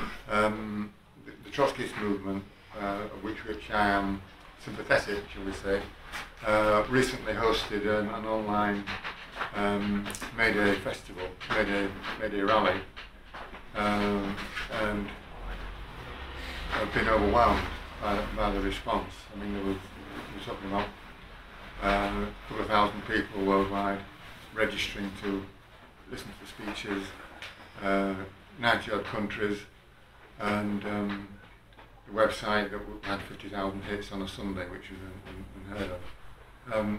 These are people who are looking for answers, and I think we've all got something to say, we've got something to contribute to this. So I'm hoping that will be more of a dialogue between the different tendencies here today and maybe beyond. Can I talk about what you were saying before about this plurality of organisations? Yeah, I think there will be a plurality of organisations. There will not be one vanguard party. I think that describes reality. But by the same token, they can't all be right, can they? But by the same token, even though we've got a variety of organisations, even though we've got different, and we can talk to each other quite nicely and be pleasant to each other and all the rest of it. But even so, there are contradictory lines, aren't there? There are contradictory theoretical, contradictory perspectives involved. For example, you're saying you're a Trotskyist, and to me, Trotskyism involves supporting a bourgeois faction in wartime. That is to me that to me is unacceptable. However, by the same token, a lot of what you say and what Trotskyists say, I can accept, but not all of it. But I think that even though there will be this sort of plurality of organisation, that doesn't mean there's a plurality of truth or reality. I think reality is singular, and the description of that reality, which is truth, is singular. And I think that there is a mechanism by which the working class will choose, and that's within the councils. The working class will choose which line to follow. We as organisations cannot enforce our lines, our perspectives. Yet one of those lines or perspectives has to prevail. And the mechanism by which that will occur will be with the council. So even though I can accept that there's not necessarily one vanguard party, even so, there is one correct description of reality, one revolutionary theory, and the rest I would characterise as ideology. Depends when, but should we have a break? 'Cause hopefully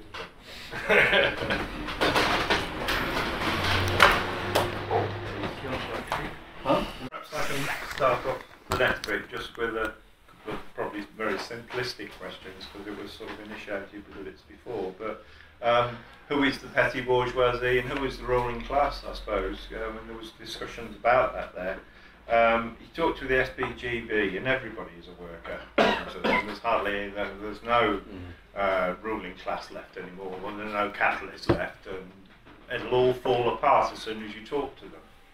And I find that a bit of a problem. I also find it a bit of a problem in the way it was being expressed before, not necessarily wrongly, but everybody who's earning a wage is really working class. I understand what's being said there, but I'm uncomfortable about some of my managers, not just personal experience, I'm uncomfortable about any managers really, who are probably able to dispose of far more labour power and money power and money than a small business person in these larger organisations. I'm uncomfortable about they're just workers. That's like saying, well, they're taxpayers and trying to relate everybody as we're all taxpayers and all this sort of nonsense, you know. So I'm uncomfortable. I know in the end, in those middle ranks, it's a question. It's more of an individual issue of where they like to. They're not really working class themselves, but maybe they adhere to the working class, maybe they won't, and they will move in a more individualistic fashion. I suppose I tend to stick to that sort of idea and not really questioning it anymore. So I wonder what the thought was there. Also with the petty bourgeoisie, there was an interesting bit by Alf on their website, on their forum, that was sort of suggesting that there's fewer. Everybody's been proletarianised, so there are fewer petty bourgeoisie, but there's a bigger influence of petty bourgeoisie ideology nowadays because of individualism, the influence of ideologies of individualism, I think it was saying. I don't know, I'm not too sure. It seems to me, in some respects, that petty bourgeoisie is growing. The relative influence of sports and music and entertainments and things, I wouldn't really put those down as working class. There's more of petty bourgeoisie. They're totally out of the production process. Even if entertainment is useful, but footballers and the amount they earn, we're talking, you know, we're talking really big capitalists, aren't we? Hmm? Talking big capitalists. Yeah, yeah, effectively. So I'm concerned with those large areas and gangsters and proletarianised, lumpenised elements that move into sort of gangsterism, gangs and so forth. Again, isn't that actually a strengthening of sort of petty bourgeoisie in society? Anyway, I was asking if anybody got any suggestions or more precise definitions than people moving in whatever direction they do individually. Rob? I don't think you can be more precise about that. I think that's the nature of the beast, is there are contradictions in that, and there always will be contradictions. You'll find, a Premier League football and whatever it is Wayne Rooney gets, but you'll also find the majority of footballers are on fuck all because they're playing in Division 4 or whatever, the second division or whatever, you know, or the vast, you know. But we think of, you know, certain people get this map, but it's a small minority. Gangsterism, or, you know, drug dealing, all this kind of thing. It is petty bourgeoisie, but some of them are not, you know, they're significant operations, you know. You're right to feel uncomfortable about seeing certain people who you might work with as working class. You know, for all intents and purposes, they are working class as much as, say, a cop is working class. Yeah, but they're not necessarily on our side as well. So again, this is one of the contradictions of that. I mean, Mark, then Rowan, and then Steve. Okay. On this question of the petty bourgeoisie and you know, gangs have been brought up. Marx talks about how society is increasingly divided into two hostile classes, and I think this is a process that has been going on since the early 40s or whatever. But but it's still not completely happened. There is not just the SPJB is completely wrong about this. There is not just the working class facing the ruling class. There may be the most important classes in society. There may be the classes that have got the two, if you like, competing historic visions that embody two different perspectives for how society can go. But there is a petty bourgeoisie. There's an artisan class as well. And I'm not going to rake up discussions about Rosa Luxemburg and her prognosis for capitalism and all the rest of it. But the artisan class, it seems to me, is another because it's related to the existence of the artisan class, whether artisans have been entirely wiped out by almost entirely wiped out by modern capitalism 100 years ago. It seems to me that the artisan class has had a resurgence recently. There's the idea of self-employment essentially is a kind of is a reinvention of, it seems to me, of the artisan class. You're not working class, kind of. You're not ruling class. You're not a capitalist, but you're a sort of semi-independent producer. And it seems to me that's what artisan production is. As for the petty bourgeoisie, it seems, my understanding is the petty bourgeoisie is a class that employs wage labour, but also labours itself. So they are essentially unsuccessful capitalists. Because if you're a successful capitalist, then you can not labour yourself and just rely on the labour of other people. So if you're both putting in your own labour and exploiting the labour of other people, that makes you petty bourgeoisie. So drug gangs, I think, are probably an example of this, to the point where whoever it is that's controlling the gang can actually not do any work and just rely on subordinates, at which point, essentially they're working off they're living off the labour of other people. So there's a point where a successful drug gang becomes a capitalist enterprise, as opposed to a petty bourgeois. I mean, it's no. They produce surplus value. Sorry? They produce Department 2 surplus value. In Mexico, the drug cartels have gone into mining and selling minerals to China. Well, I mean, classically, the Cosa Nostra is the sort of example of an illegal organisation that is almost a parallel economy, and I'm sorry, yes, legitimate business. My boy. So yeah, I mean the petty bourgeoisie has not disappeared. It's not all Asian shopkeepers, as Mike was saying. And obviously, the shopkeepers don't have to be Asian, but classically, Asian shopkeepers who exploit their families to an extent unheard of by your Walmarts and your Morrisons and Tesco's. It's not just that petty bourgeoisie. There are the petty bourgeoisie and the artisan class, I think, are being constantly recreated in capitalism. Artisans may be being wiped out across the world and driven out of business by bigger, more effective capitalists, but there are always more artisans and petty bourgeois entrepreneurs coming along at the bottom end. As to cops and whether they're working class, I mean, I think there's an argument that you can say that cops are a necessary part of the process of turning surplus labour into profit.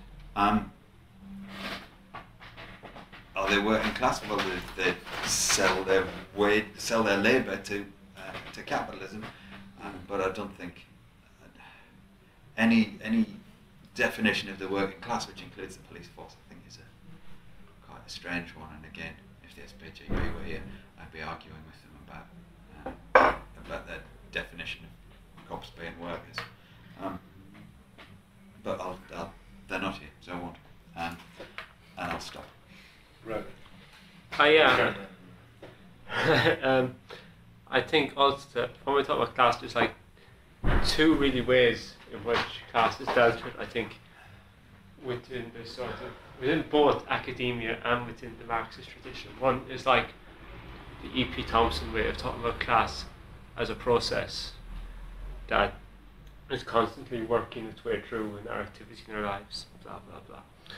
And then there's the other thing of class as a thing, as something that just exists within structures and stuff. And that's why I get back to this whole question about, like, I don't think it is all that useful to try and go about and characterizing people on the level of individuals into a sort of like class position and class locations, when where I take class to be is certain like social processes and dynamics which can be grasped at a general society-wide sense, but when are reduced to the level of concrete individuals, they're sort of like rendered like not all that useful, I don't think. And there's some other things. I think in the post-war sense, there's two things which I think are quite important for looking at like certain things we can talk about today. One is a certain sense of think about like market and artisans, but there's also another thing of what people call this sort of the new petty bourgeoisie, not this sort of shopkeepers and what have you of olden times, but this sort of growth of management. And there's quite a lot of data on like the growth of the ratio between workers to managers in workplace, and I think in the US this has went to a ratio of something like 1 to 10. A 1 to 10 ratio, which had like fallen dramatically over the post-war period. And there's also like the other stuff around what you get in the sense of what I think French people will call like cultural capital that you get from going to uni, and which has an effect on people and stuff like this too. And all these are like real things as well. I won't elaborate. Steve, One of the things I was thinking of is that regardless of the the numerical reality of the petty bourgeoisie, so how do exactly how many of these people we would put in that bracket, and how would you define that bracket? Obviously, what about petty bourgeois ideology? And I'm thinking in terms of sort of like possibly fascism. And petty bourgeois ideology, it can also it can attract the working class. It can corrode working classes' revolutionary consciousness, or block it, or things like in some ways, there doesn't seem to be a real divide between petty bourgeois ideology and bourgeois ideology, nationalism. I think that to me, when I can sort of like think of the stereotypical petty bourgeois mentality, and nationalism is probably part of it. But also things like promoting pacifism, and sort of like cringing at violence, revolutionary violence in particular. The sort of idea that for example, the only alternative is class war. That seems to me, to me the archetypal, stereotypical petty bourgeois would cry at that. No, not class war. They might talk in terms of things being fair and things being better and things being changed for the better, But when you start talking about getting the guns out and having a class war, then they run away. They don't want to know about that. That is, and also things which seems to be, when we go to the anarchist book fair, there's going to be a vegan stall, or there's going to be, somebody's going to be banging on about some sort of a single issue, or some aspect of some abuse, or I don't know. 10-year-old factory workers in Nicaragua or whatever that they'll cry about, but they're not generalising that to the entire system. They can cry about many aspects of abuse, but they're not linking it to the idea of the violent overthrow of capitalism. They're not. They're often, and to me, what I see as sort of like the petty bourgeois aspect of anarchism. I say aspect. I didn't say all of it. Yeah. The anti-party perspective, the anti-authority perspective, the individualistic aspect of it. To me that is what springs to mind when I think of petty bourgeois ideology. Okay, sorry. Yeah. I've got to step back from the ideologies actually. Just as the discussion went on about the nature of the intermediate layer, a couple of thoughts sprang up. Firstly, that globally, there's no doubt that 150 years on Marx is absolutely right, that the significant contending classes are bourgeois and proletariat. There's whole areas of the world where peasant economies have been destroyed, where massive agricultural conglomerates now control the economy, and even if there's still peasant forms around, their ability to express their own petty bourgeois interest as peasants, proprietors, has disappeared as imperialism has smashed its way across local economies. So, globally, without a doubt, there's two contending classes of significance. This business about soldiers, police, judges, people who draw salaries but clearly have a particular role in society. This is one of the things about getting old and misspent youths and things. I remember in my old Trotskyist days, the sort of most right-wing Trotskyists, like the old militant tendency, they'd rattle on about soldiers being workers in uniform, and that really needed to agitate for trade union rights for them. Still do. Things like this. Yeah. Still right. Still like that. Yeah, that's just appeal. Yeah, I just avoid them. They argue this for the prison officers now, Yeah. because they support the Socialist Party. Yeah. I mean, it's so obviously misconceived, and actually James Connolly, one of his things, he says, he's critiquing nationalisation as an alternative to socialism. He says, well, if nationalisation equals socialism, then every hangman, prison officer, etc., will be an agent of socialism because they're part of the state. So, I mean, clearly, even if people are waged or drawn a salary, then somehow there's also something about the particular role they play in society. I think soldiers, police, hangmen, if you still had them, prison officers, are pretty easy to deal with. There's gradations in management, and we've all worked in these situations, and at some point there's an argument that says that there's layers, although they're waged workers, what actual role are they playing? And I mean, I'm talking, don't say this hard and fast, but the sort of £100,000 a year managers in town halls, and in the trade unions, in fact, well, where do they sit? And I think to some extent, there's a very healthy starting point which says classes about the fact that you either have to sell your labour power or you employ others to sell their labour power to you. But there are there's other things to do with what you actually do when you sell your labour power. And just in terms of the shifting nature of the middle layer in somewhere like Britain, clearly it's a moving picture. as Rob says. Maybe 100 years ago, probably even 50 years ago, there's a lot of small grocery shops in every town or village. There was a small grocer might be employing 4 or 5 workers, so basically almost a classic petty bourgeois existence.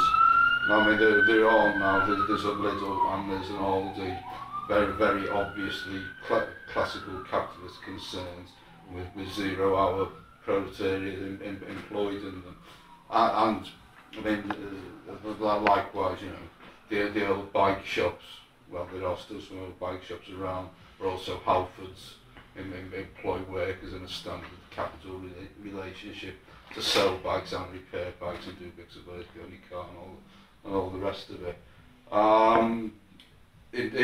Just in the last bit, the small grocers, and yeah, the small grocers are either owned by first, second, third generation immigrants, or are actually catering. I'm thinking of the Polish shops, the Slovakian shops, catering for first recent immigrants, and this sort of new slice of petty bourgeois existence in those shops, are sort of family owned. And the term that springs to mind is something that Trotskyist Abraham Leon used when he wrote about the Jewish question. He actually wrote this in the early 40s, and he talked about a layer of petty bourgeois society existing in the pores of PORES, in the pores of society, which I think was something he'd actually grabbed from Marx somewhere. I think Marx actually uses the same term, and it's this sort of the small shopkeepers dealing with shifting communities and the rest of it. And there's other little bits of small businesses float around immigrant communities. And I think you can see that sort of analysis, that pores of society concept, fits quite neatly with that little sliver of the petty bourgeois. Rob? I've got a bit of incoherent notes on here. Something to do with the family shop, over-exploiting. And I might have covered already, actually, because it's, I think that's nothing new. But it's interesting. You also have things such as like the workers' co-op. You don't get them as much now, but certainly in the 1980s and maybe the 90s, you had the workers' co-op. But often they'd be exploiting themselves far more than they ever could who were working for a boss as well. So there's similar things there, you know. Also, I think on the petty bourgeois, I don't think maybe I misunderstood it, but I think it should be a one-man, one-woman business, and you're still petty bourgeois. You're a window cleaner walking around with a bucket and a ladder, you know. Do you know? That is, yeah. Don't know. Yeah. Yeah. What is that? Yeah. A window cleaner. Window cleaner. Yeah, not a bloody art is that. Yes, he's skilled. Yeah. Skill. Yeah, It's the fine. ones who do What, it clean a really window? well. I used to be a window cleaner, and it took me 5 minutes to learn that trade. Right. So, you know, I'm a bit... Did you own your own bucket? That's the point. No, I didn't actually. I was a proletarian window cleaner. I was actually working. That's how I got interested in socialism, because it was up in Bolton, and I worked for this fucker who was sitting at home fucking whatever he'd fucking eating and watching telly. And I used to go in and hand the money. I was only a kid at the time, so lucky, so, you know. And I kind of got me more interested in politics. But that's another story. Eh? It's alright, Karen. I'll Who add needs something to that anecdotes, when I get a chance. But anyway, I'm a bit sceptical of this notion of bourgeois ideology, right? Sorry, petty bourgeois ideology, right? Can I just quick an example? Oh, the band Crass. Oh yeah. That's it. What about them? I don't like Crass. I don't. Yeah, that's it, an Yeah, example. but petty bourgeois ideologies, right? I think it's bourgeois ideology. Okay, I wouldn't say it's petty bourgeois. I think there are aspects of bourgeois ideology. Fascism is a boss's, you know, is a boss's ideology. You know, some people have argued it's the last card of capitalism. Yeah, that's one argument about it. But the point is, it's not. That was left wing, right? Yes. Yeah. But but you know, I'd say that's straight out of the bourgeoisie. Fascism, yes, it aimed to attract the middle class, yeah, and a knock-on effect. You've got workers follow it as well, particularly in this country. Right? It's a more working class flavour to it. As for anarchism being bourgeois ideology, I agree some aspects of anarchism are bourgeois. Yeah, there are some aspects. You've got the anarchist book fair, and it's full of all sorts of weird and wonderful wonkiness, right? That, you know, and I would say I've got more in common with the Trotskyists than some of that. Not too much in common, you know, but a bit. You know. Then again, I'd say Leninism is you know, my understanding of Leninism, and maybe I will be contradicted, you know, but Leninism, as I understand it, is an ideal. It's a mixture of Marxism, Jacobinism, and from the mind of an anal retentive bureaucrat, right? It was petty bourgeois and a bureaucrat. Yeah. What can I say? My apologies. That's all right. Sorry, I just needed that little. I need to sit down. Get to bloody work.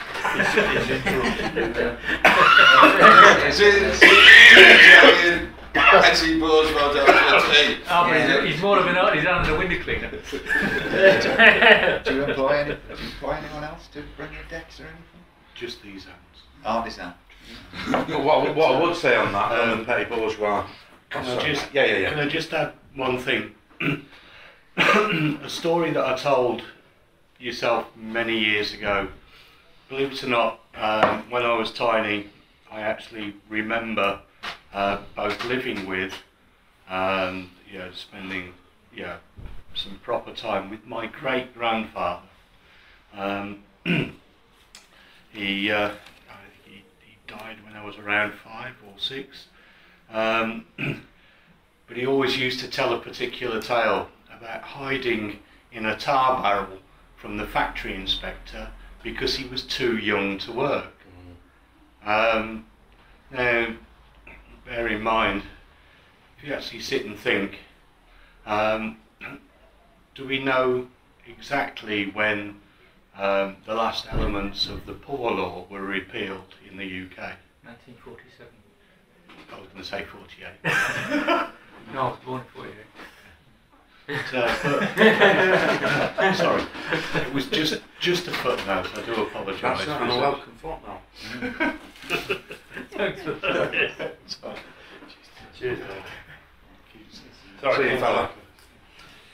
Ta-ra, mate. Have a nice birthday, Des.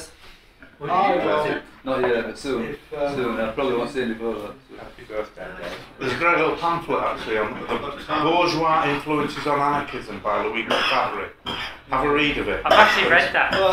It's a fucking great pamphlet, that, Yeah. and it's Louis full on Fabry. proper I anarchism. mean, anarchy is a battleground, isn't it? It's a battleground. Louis de Fabre. Luigi Oh, Fabry, F-A-B-B-R-I. Capito. I think he actually did the debate with Bukharin too, wasn't Yeah, he? he did a debate with Bukharin. Yeah, that's quite a well-known pamphlet. And when was he about? Well, at the same time as Buchanan. Yeah. Did he actually write something on Marx as well? What? Did he write something on Marx as well? I'm not sure. That's I don't think it's actually been translated in English. That's the first one I came across. I came across could make some money out of that. Petty bourgeois. I think Nick could be doing a translation of it. Oh, will he? Yeah. Mark Compendium of Marx. Rob, will you continue? I've done. I've vented. I've got Mike, then Mark, then Jock at the moment. So in that order. I can switch to the nice chair. Yeah.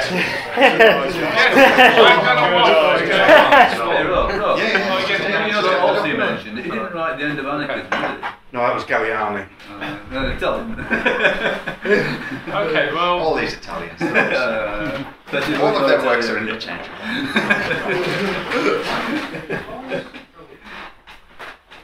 Well, anyway, okay, so one, just a little tale, since we're on personal tales, but it does lead into my question, which is that we were talking about being a kid. Well, when I was a kid, I worked on a milk round, right? Now, I was employed by a worker who ran the milk round, who was employed by United Dairies. Okay, so, but of course, every individual worker for United Dairies employed separately another child. We were all really young, you know. Now, the only thing that was interesting was that even then, now, who was who in all this? The whole point at the end of the day is what Ronan was saying in a way. Class, you can see it as a process which is always changing, and the people within it are always moving about. That was my little experience. Now I found out just by talking to one other boy doing one other milk round that he was getting paid more than me by his boss. So I went on strike. It was an individual strike. But basically, I refused to work for this guy for like, I think 2 weeks until he eventually came round and agreed to up my wages. It does work. Anyway, so that's my little tale. But the point being in the process, now, you know, he was a worker, I was a worker, but he was, you know, where do you start and how do you get collective action? Because it was problematical. It was only by accident that I had communication with one other worker in that situation. And the physical circumstances of the way we were employed did affect our potential for class struggle. There was a way around it, but it was difficult and it was limited. So that's a bit of what I was saying before. On the thing about them reintroducing kind of, I think you called it artisanal, but anyway, and there's a link between that and ideology, because I think, you know, material conditions at the end of the day do affect the way people think. That's it, you know, and it can affect it in all sorts of different ways. But, and undoubtedly, there are, in the process of these struggles, attempts to, and there have been attempts to push workers into self-employment. And, you know, and if they're there long enough and they survive in that situation, that will affect their ideas, no doubt about it. You know, but on the other hand, it's a bit of a, it's a superficial thing. In many cases, these people are only nominally self-employed, aren't they? Because more often than not, the materials are supplied by somebody else, who they have to pay for it, and even the rate they can charge is often determined by some kind of scale or whatever, you know. So you've got that thing. There's a lot of people pushed into that situation. In many cases, that self-employed worker is one of 15 self-employed workers. By the time. It goes on in the building trade all the time, but you know, so there is a historical tradition to it. And yes, it has increased, and in every economic crisis, there is a shakeout in the system, and this sort of thing gets pushed. Partly it's accidental, i.e. somebody's got to make money and they can't find a job. So you get an element of this self-employment and an element of the black market and an element of trading in drugs or whatever, you know. So there's that.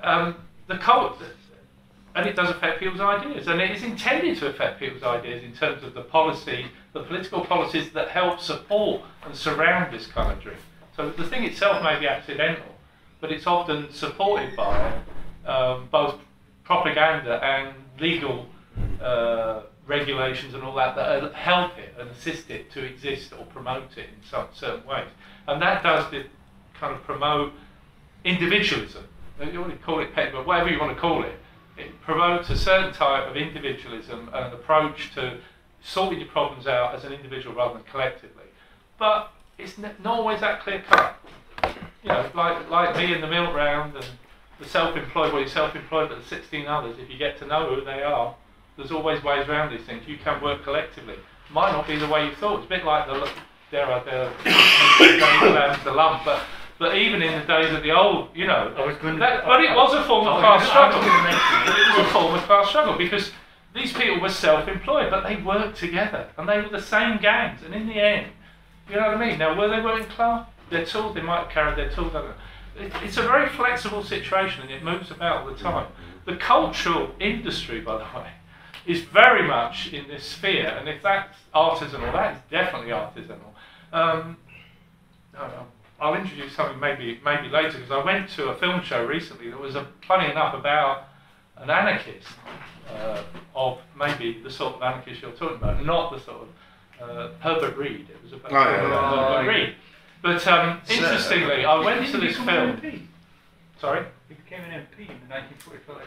Well, he was a Sir Harry. He was the only actor who achieved Sir state. Anyway, but that's a bit of an aside, because the film show was put on by this project in Manchester, this kind of cultural project to encourage people to make their own films and to do their own films, and it provided the kind of studio workshop and this sort of thing. And I went there and I thought, well, it's Herbert, I'll go and have a look. Gem myself up. God, the fucking place was packed out with people, and loads of young people. And most of these people were not from political groups, anything like that. They're involved in all sorts of different painting, print workshops, you know, some students from the art college, or this kind of thing, you know. There is definitely, you know, ideology and practice here, because a lot of these people will end up, they won't get a job, they'll go through art college, they'll get a degree, they won't get a job, you know, anything like that. A few of them might end up doing the design on Marks and Spencer's knickers, though the one woman I know that does that has just lost her job, and that kind of thing, you know. A few people may, you know, be lucky, they'll get into the media, they'll do the odd thing here and there. Most of them will never work anyway in that area at all. A lot of them will be pushed into self-employment, just as a sideline though. They'll probably be doing the burger one for 3 hours, and then the other you know, half the week they'll be trying to sell their paintings or their fucking knitted cupcakes. If I see another knitted cupcake in my life, it'll drive me mad. But you know, but all I'm saying is, it's a... What is this? Is cupcake swears? I mean, it's just what I'm saying is there's loads of people doing all this, and they're all mix and match. And the person doing the knitted cupcakes may be the same, you know, maybe in a partnership or married to the guy who's, you know, I don't know, working for the local authority. This is not, you know, it's a flux. There's a huge flux going on, but these people are all mixed up, you know, and then there's all the people that have been made redundant, right? The people that were made redundant in the earlier phase, that were the lucky ones that actually got a payoff, right? Well, yes, the ideology, the individualism, it's still there. Oh, what the fuck am I going to do? I've already lost, right? Right. They had a struggle against the redundancies, and they were shafted, and they lost, right? A few of them came out with some money. What did they do then? Well, they've already lost that struggle. The struggle, you know what I mean? This is affecting people's ideas. So, oh well, I'll go and I'll open a fucking newsagent, or I'll do that deal with that pub. You know, I mean, after all, how many pubs are closed? But some people still think, you know, that's it. I'll sign up with bloody Fuller's or somebody, you know, and it's a really good deal. This, you know. 6 weeks later, they've lost all the money they put in. They've been ripped off by the fucking pub company, and the pub's shut. You know, there's the artisanal ones. Oh yes, I'll open a fucking. I've seen them all around where we live in Manchester. They open up. 1 minute they open up, it's a dress shop. You know, it's second-hand dresses. You know, like 6 weeks later, it's gone. Yeah, but you know, and where's their money gone? It's fucked. You know. But and you're in the centre of that in Manchester. Well, there's a lot going on in Manchester, but all I'm saying is, it's movement all the time. These people are basically working fast, but they're shifting around in a crisis situation where, you know, and I bet they've got petty bourgeois, if you like, individualist ideas when they open that shop. What's their idea when they've lost the shop? I don't know. But you know, it's all a process of change. But there's none of this. Very few of these people you could sort of slot them in, you know, to like. That's a kind of rigid bit of that they fit in there, and they fitted in there last year, and they'll fit in there next year, and the year after. No, they won't. They won't. It's all just moving about. And yeah, obviously there's always some people that probably stick in that category, but most people, it's all just shift and turn around, you know, and it doesn't last. And the only thing I'd say might be good out of some of all this flux is that an awful lot of people, precisely that, 1 minute they're in a call centre, next minute, you know, they're knitting cupcakes, the next minute they're a home worker, but, you know, my mum was a home worker, exactly, I mean, but, you know, the only difference was she was employed directly as an outsourced worker. Today, she'd probably have to be self-employed, buying the material off the supplier, and then would be categorised in a very different way. That's all really different. It's all superficial. You know, it really changed anything in the reality of the way people live. The only good things that's broken down to some extent, and I think it's a good bit of the public services to some extent, but not everywhere, is the extent to which some people did have long-term employment in certain categories where they ended up identifying with the job more than their class, if you like. In other words, you know, it actually happened to me something. I can see it happening to me because I worked in a sphere where I was doing crap. It was a bureaucratic rubbish job, but I could say, oh well, but at least, you know, I'm getting these workers' houses improved or something like that. You know what I mean? There's the professional thing, but it also applied in a lot of trade areas. You you know, stuff like that. And it can exist in artisanal areas, you know, where people identify so much with, you know, even though they're just being shafted and exploited all the time, and pissed around and pushed around. There's this kind of identity with you know, the function of what they're doing. We can see it in charity work, obviously. There's some obvious sectors where, you know, and now like some charities are bigger than, you know, the guy at the top's getting what? He's getting 50, well, 30, 50, 40, 50,000. But then somebody else. And the rest. Well, that's the big ones, yeah, right. But then there's a whole gradation. But then as big as some of the industry, you know, now, the charities. You add all the charities together, it's an industry in its own right. But there is the problem that, you know, I mean, people go and work there perhaps because it is doing something useful. It is doing something useful for other people. But they get exploited that way because they end up more identifying with the function of the job. The only thing I say is, again, the charity worker will be the burger flipper, will be the, you know, cupcake knitter. You know, it's shifting around so much. In some ways, breaking down that kind of craft, professional, kind of whatever, identification, and just seeing yourself as just a worker who's like every other worker, and that's possibly the only useful thing that might come out of it. I'm just going to say the health service. I think that's one of the best examples of that, because people work there, they go, "Oh, can't go on strike because we're looking after people." It's all about our job role rather than actually. Yeah, but you're going to work to earn a living. There's a reason why you do it. You might be doing something good at the end of it, but at the end of the day, it's still a job. I think people don't identify with it as a job anymore, in that sense. That's a painful subject you raised. Yeah. Well, it will be. Because I've experienced exactly that with the health service. And they know what they're doing, and it doesn't matter that the individual in front doesn't conform to what they're doing. No. So they just carry straight on. I've so recently had an example, a friend's similar situation. I'm not going to go into it, but yeah, friend had a very similar situation where they're quite able. They went into hospital. They went in for something very specific. The doctor went, "Oh, you've got this problem. Well, I'll sort it." No, but this is not the reason why I'm here. I know I've got this problem, but I'm here for something else and I need X. And completely ignored it for 3 days and tried to give alternative solutions because they decided that they were the people who knew what was best to give the person, rather than actually speaking to the actual person themselves. And they still never got treatment. Better. Sorry.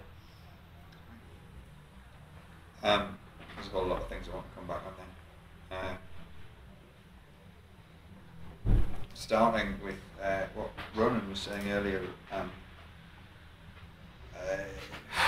I'd actually, for my last contribution, I'd actually written down individual class in quote marks as a reminder to myself that discussing the idea of class and then relating it to an individual was often a fairly ludicrous process. And this is exactly, I think, what Mike's been talking about, that people have different identities depending on time and place and their relationship to what's going on around them.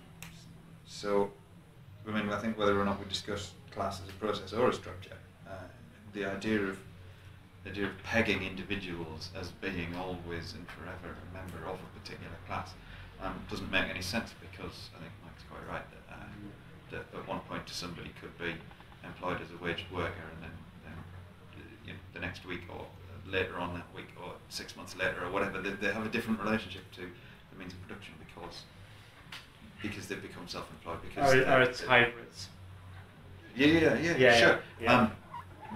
The notion of individual class itself, I mean, when you put those two words together, they don't make sense as a concept. Class is a group. You can't necessarily say where any individual is going to fall in any group that you might happen to define at any moment, however you define class.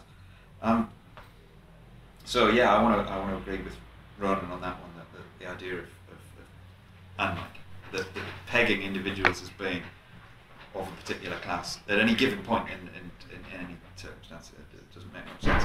So what we need to look at is class as a wide kind of grouping of people in society. Stephen, petty bourgeois ideology, nationalism. I've written this down. I can no longer remember what I was going to say about it. Sorry. Say something. Yeah, well, I could say something, but it might not relate at all to what Stephen said.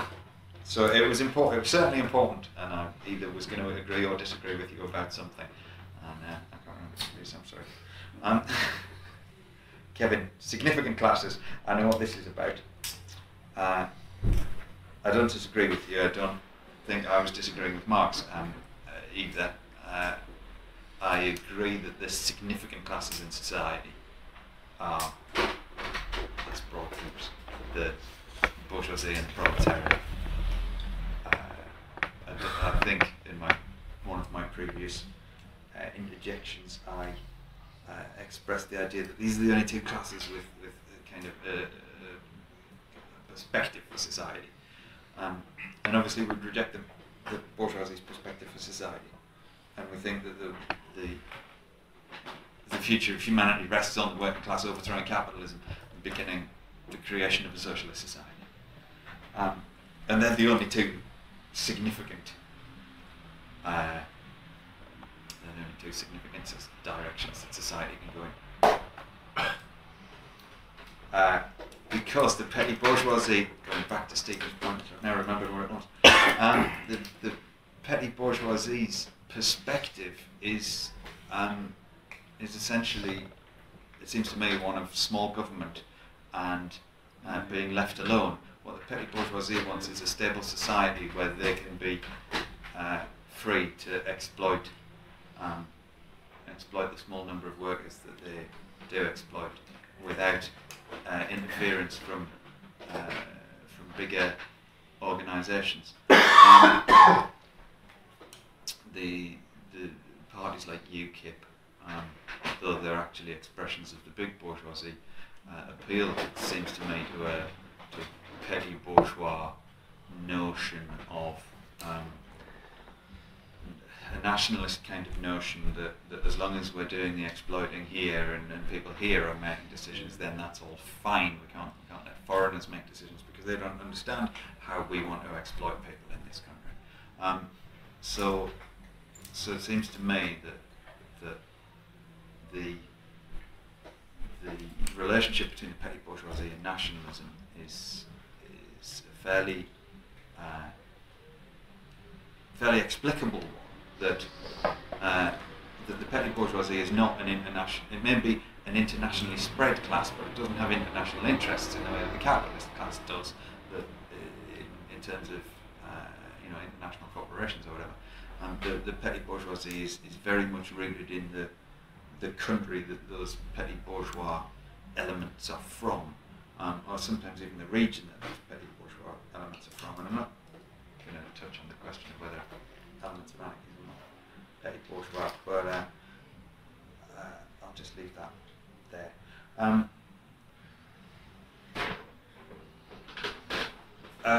Something else that Kevin brought up, I think, when he was referring back to discussions about what people who receive a salary are actually working class, and whether the repressive elements of the state can be included. This does again raise the question of people who work for the dole office, I think, who are not in some terms part of the repressive apparatus, in that they actually wield cudgels against the working class, but they are part of the systems of control of the working class. And I think, even if we all agree that cops aren't part of the working class, I think the status of workers who, prison officers or whoever, the status of workers who work as part of the control apparatus, such as workers in the door, is I think they're workers, but I think they're workers who are directly working in the interests of capitalism, as opposed to most workers who are working most workers. Oh, I don't know. It's difficult. The status of dull workers is very difficult. And on the petty bourgeoisie and shopkeepers and stuff, and this is something that Rob touched on as well with the idea of co-ops. I think, Kevin, you mentioned Londis, which are actually a cooperative. I didn't, but why not? I thought you did. I thought you mentioned. Lidl, Lidl and Aldi, right? Okay, I thought you mentioned Londis. Right. I mentioned them all. But on the role of the petty bourgeoisie is responding to living in the pores of capitalism. Rob might back me up on this, but there's a Londis. There was a Londis on the main street near where me and Rob live that had an ethnic. That it's run by a Gujarati family and has been since 1985 or something. They recently closed, but when there's an influx of Polish and Lithuanian workers into Leicester, this Gujarati shop that had been there for 30 years opened an ethnic food section that was selling sauerkraut and Polish sausage because they were welcoming these new immigrant workers into their city where they've actually been living since 1971. Because they saw themselves as the indigenous population of Leicester, and these Polish people were being welcomed into their city, which I thought was quite nice. And it's a sign of the multicultural nature of Leicester. But you mean to say they stopped selling patra and chicken rogan josh? No, they didn't stop. And other British dishes, traditional dishes like that? They didn't stop selling. They just made a bit of space. For the Sheffielders amongst us, it's exactly the same in Page Hall. Oh, yeah. The weird combination of specialist food shops. And I also have a note here saying Mike, nominal self-employment and the connection between class and ideology. Nominal self-employment, like many people, when I was working in a charity that was also a kind of cultural industry, because it was a community arts charity, I was nominally self-employed, though in an organisation of about 20 people, of whom 2 were directly employed and 18 were nominally self-employed. Yes, we were workers. We were working for the charity, but we were working for the charity on a particular basis that meant that we didn't have as many rights as if we'd been employed as proper workers. So yeah, it was entirely a nominal self-employment.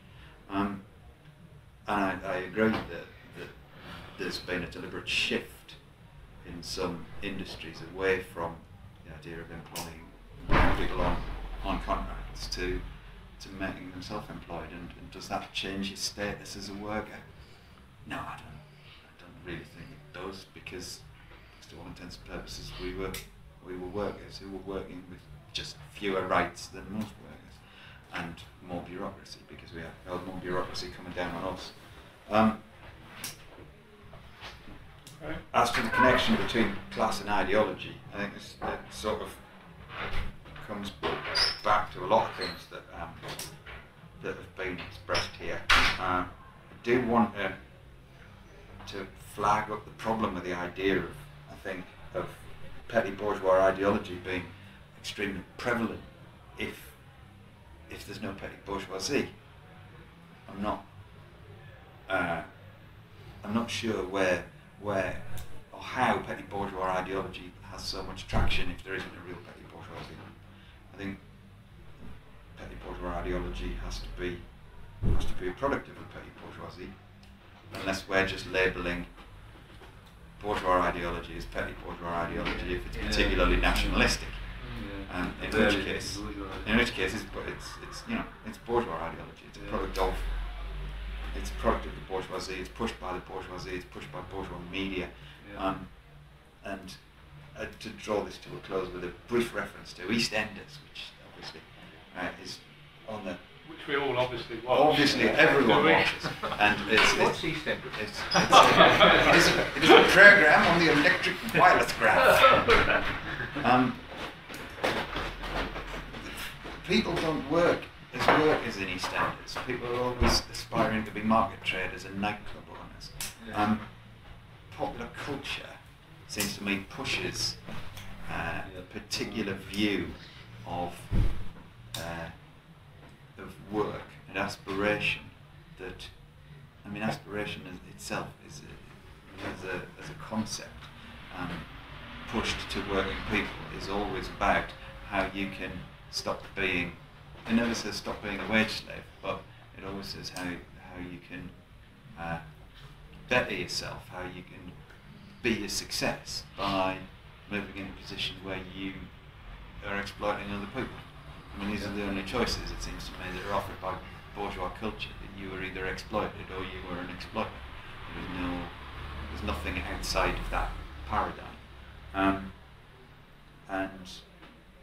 And if that's what we mean by petty bourgeois ideology, the dream that we can all go and own our own businesses and employ 5 other people and then become small capitalists and then retire or just survive on the back of other people's labour, then yeah, it seems to me that this is exactly what is being pushed by capitalism, because capitalism doesn't really have any other answers for how shit the state of the working class is. And I did say that was going to be my last point, so I will stop.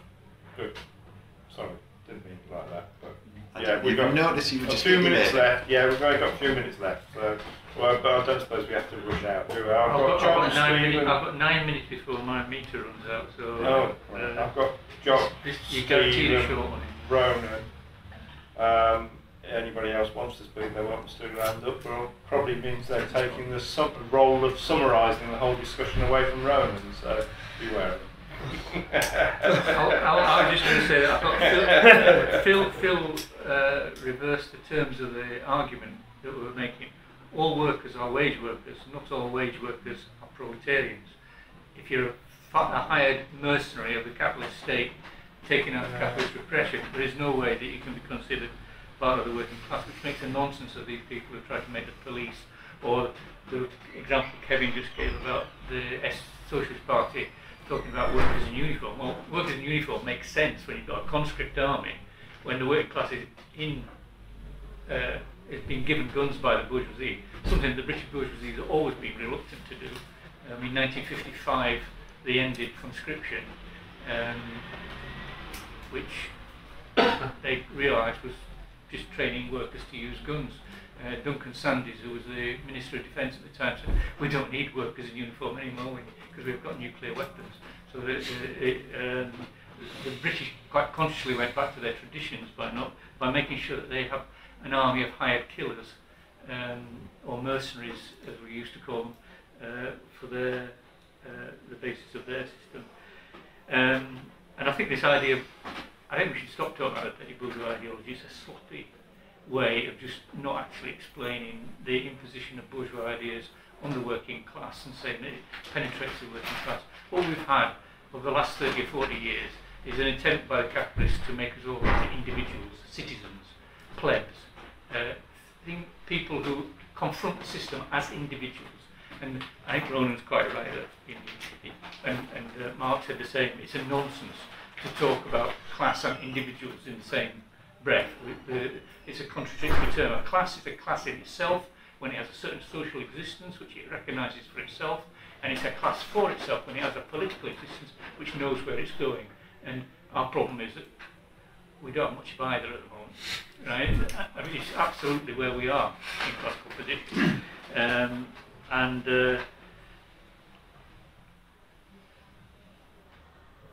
I was just thinking about things like, when you talk about housing, things like in the 1930s, my parents telling me about how when people were evicted from their houses, the whole street would be there.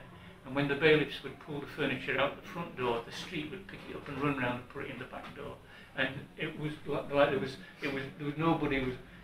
was no bedroom tax that nobody knew your next door neighbour was going to be evicted from. Right, there's been 44,000 evictions this year, which is a record in Britain because of the bedroom tax. And it seems to me that this is because people see themselves as individuals, not and because you don't know what your neighbours are doing, and everybody's individual circumstances. I've never met the neighbour. Sorry? I've never met their neighbour. Yeah, incredibly, yes, that's true. I think Steve's right though about one thing about petty bourgeois ideology, or should we say individualist ideology, is that it's penetrated into the ranks of people who are trying to be radical. Is that, you know, things like ideas get sort of watered down. Like, you know, people talking about exploitation, when all they mean is workers in Bangladesh get paid bugger all, and their working conditions are worse than workers in the West. The workers in the West are exploited, and the exploitation comes from their condition in relation to the capitalist system. And that, I think, is something that obviously needs to be combated. And the other thing about, of course, when we talk about the new petty bourgeoisie, if people want to talk about that, 1.7 million people have become self-employed in the last 5 years. Of these, 450,000 say that they'd rather be workers because they're earning less than they were when they were workers. Another 450,000 will go bankrupt within the next 12 months.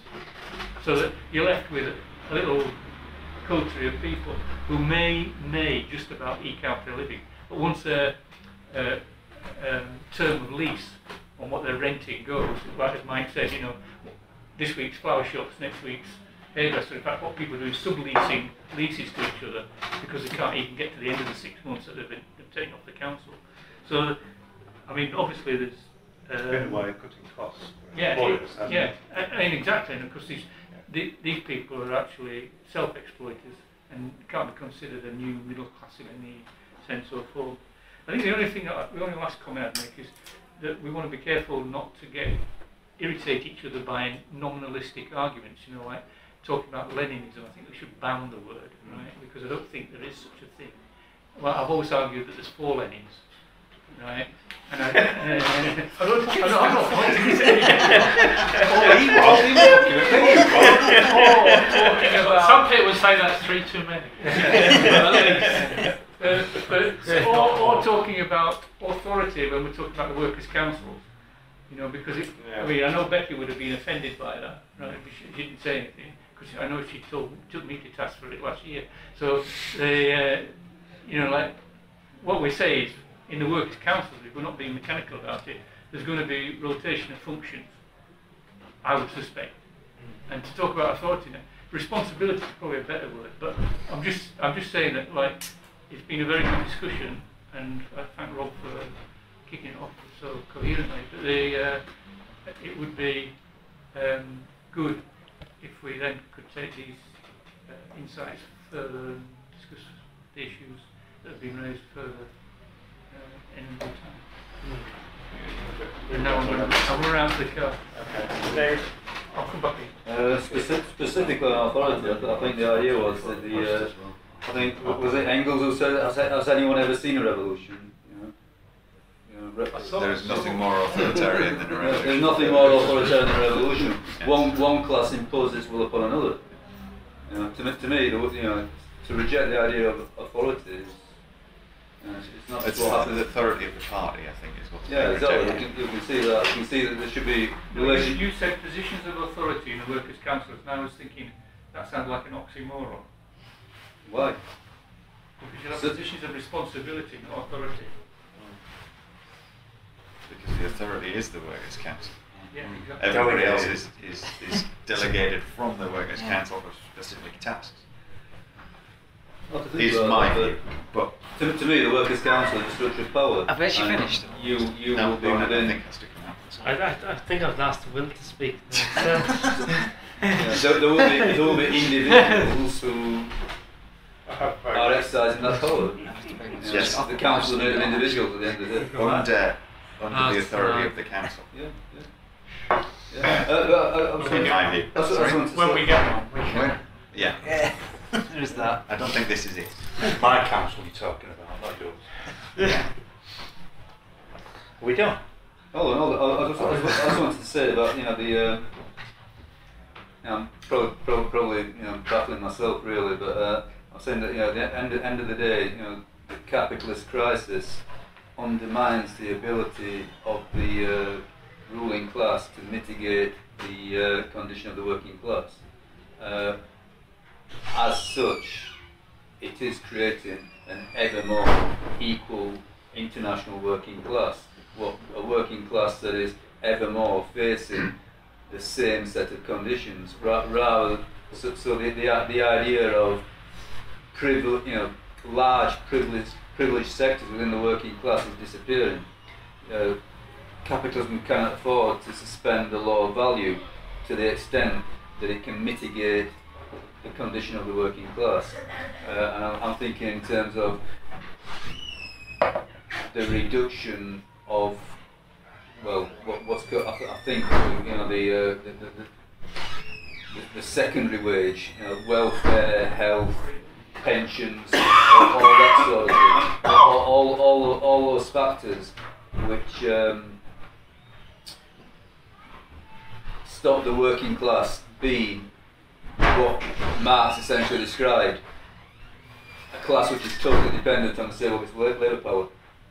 Yes? So the bourgeoisie has been able to mitigate that condition to a certain extent, and is losing the ability to mitigate that condition, therefore creating an ever more level international playing field, which obviously has a positive implication for the possibility of revolution. But always, there is always a counterforce. There's always an alternative. There's never an inevitability of revolution, and the alternative looks to me like World War. Whatever it is, it's pretty barbaric. Yeah. Or barbarism before World War. That process. The only thing to say is that, I know what you mean in broad terms. You're probably saying the similarity of conditions, but they're never that similar. You know what I mean? There's always, people do experience the effects of the crisis at different levels in different ways, both within areas, but more particularly perhaps geographically within different areas. I mean, that's always been the problem. That's why I was saying, even, I mean, the obvious example actually is Spain, where you could say, well, without getting too rushed into it, a revolution of sorts took place, totally isolated and defeated. And you could say, well, people have said, oh, well, it came at the wrong time, well, yeah, so what? It's unfortunate, so what? It did, but it happened, people made the best of the situation. But something happened. Do you know what I mean? Was it a revolution? Geographical isolation has always been a problem, though. And part of that is ideology. Obviously, nationalism plays a role in that all the time. But part of it is material conditions as well, and the objective situation. Even though we've got a global capitalism now, more than we've ever had it before. I mean, more than in the First World War. It's more global now. It's more integrated now. And on a sort of abstract level, you could say exactly that. Oh, well, we live in one world now. And the crisis is creating a kind of similar conditions and all that. But really, people are still experiencing this in very, very differently. And behind that are also certain historical and cultural traditions that affect the way that people respond to that. I mean, it always struck me, even the most recently, when you saw what was happening in places like Greece and Italy and Spain, and there was a reaction. I mean, working class did react to it. And when I first saw it, I thought, well, if anything's going to really gel things, it's that. But even that has been, well, as John was saying, it has been up to a point so far. It has been a managed crisis up to a point. And yeah, maybe it will get out of control, but even so, I don't know. You can't. We couldn't really expect, if you like, and it might give you more argument for your party, of course, which I'm not entirely in agreement with. But a spontaneous reaction is not going to be universal. Everything starts off somewhere. With some minority in terms of the world's working class. Anyway, it's always, and the ability to extend that. It's not just going to, it's not just going to be an act of will, is it? I mean, it will depend on the conditions in different places at different times as to how that might connect up and how it might be spread. So the arguments we were having earlier about lower levels of class struggle, even around about us now, in case something happens in Sheffield, or and it's the same group of workers who manage that. How do you link it? Or if it's not the same group of workers, but they're linked in some other way, how do you link it up? What is it what is the experience of those different groups of workers that might actually create a potential for things to link up and spread or develop. You know, you've got to understand what those material conditions are. It's not just a question of saying we should all support each other. You know, workers should, you know, always show solidarity. Or we believe in that, but I mean, you know, you've got to start somewhere, and you've got to spread somewhere. And the same, if we ever hope to defeat capitalism, which is now global, we're going to face the same problems, aren't we? Or how the hell does a rebellion in one area, or even 3 areas, or even the whole of Europe, how does it, you know, where are the connections? Who are the connections? You know, where do you start with it? You can't just issue, you know, the European Works Council can't just issue a declaration to the world and expect everybody just to join in. You've got to make practical, it's a practical process of connection, isn't it? And making links, and, you know, some of which may have been forged in past strikes, and some of which might be new. I don't know. Does that make sense? But I think it's all linked up. All this, the concept is all linked up.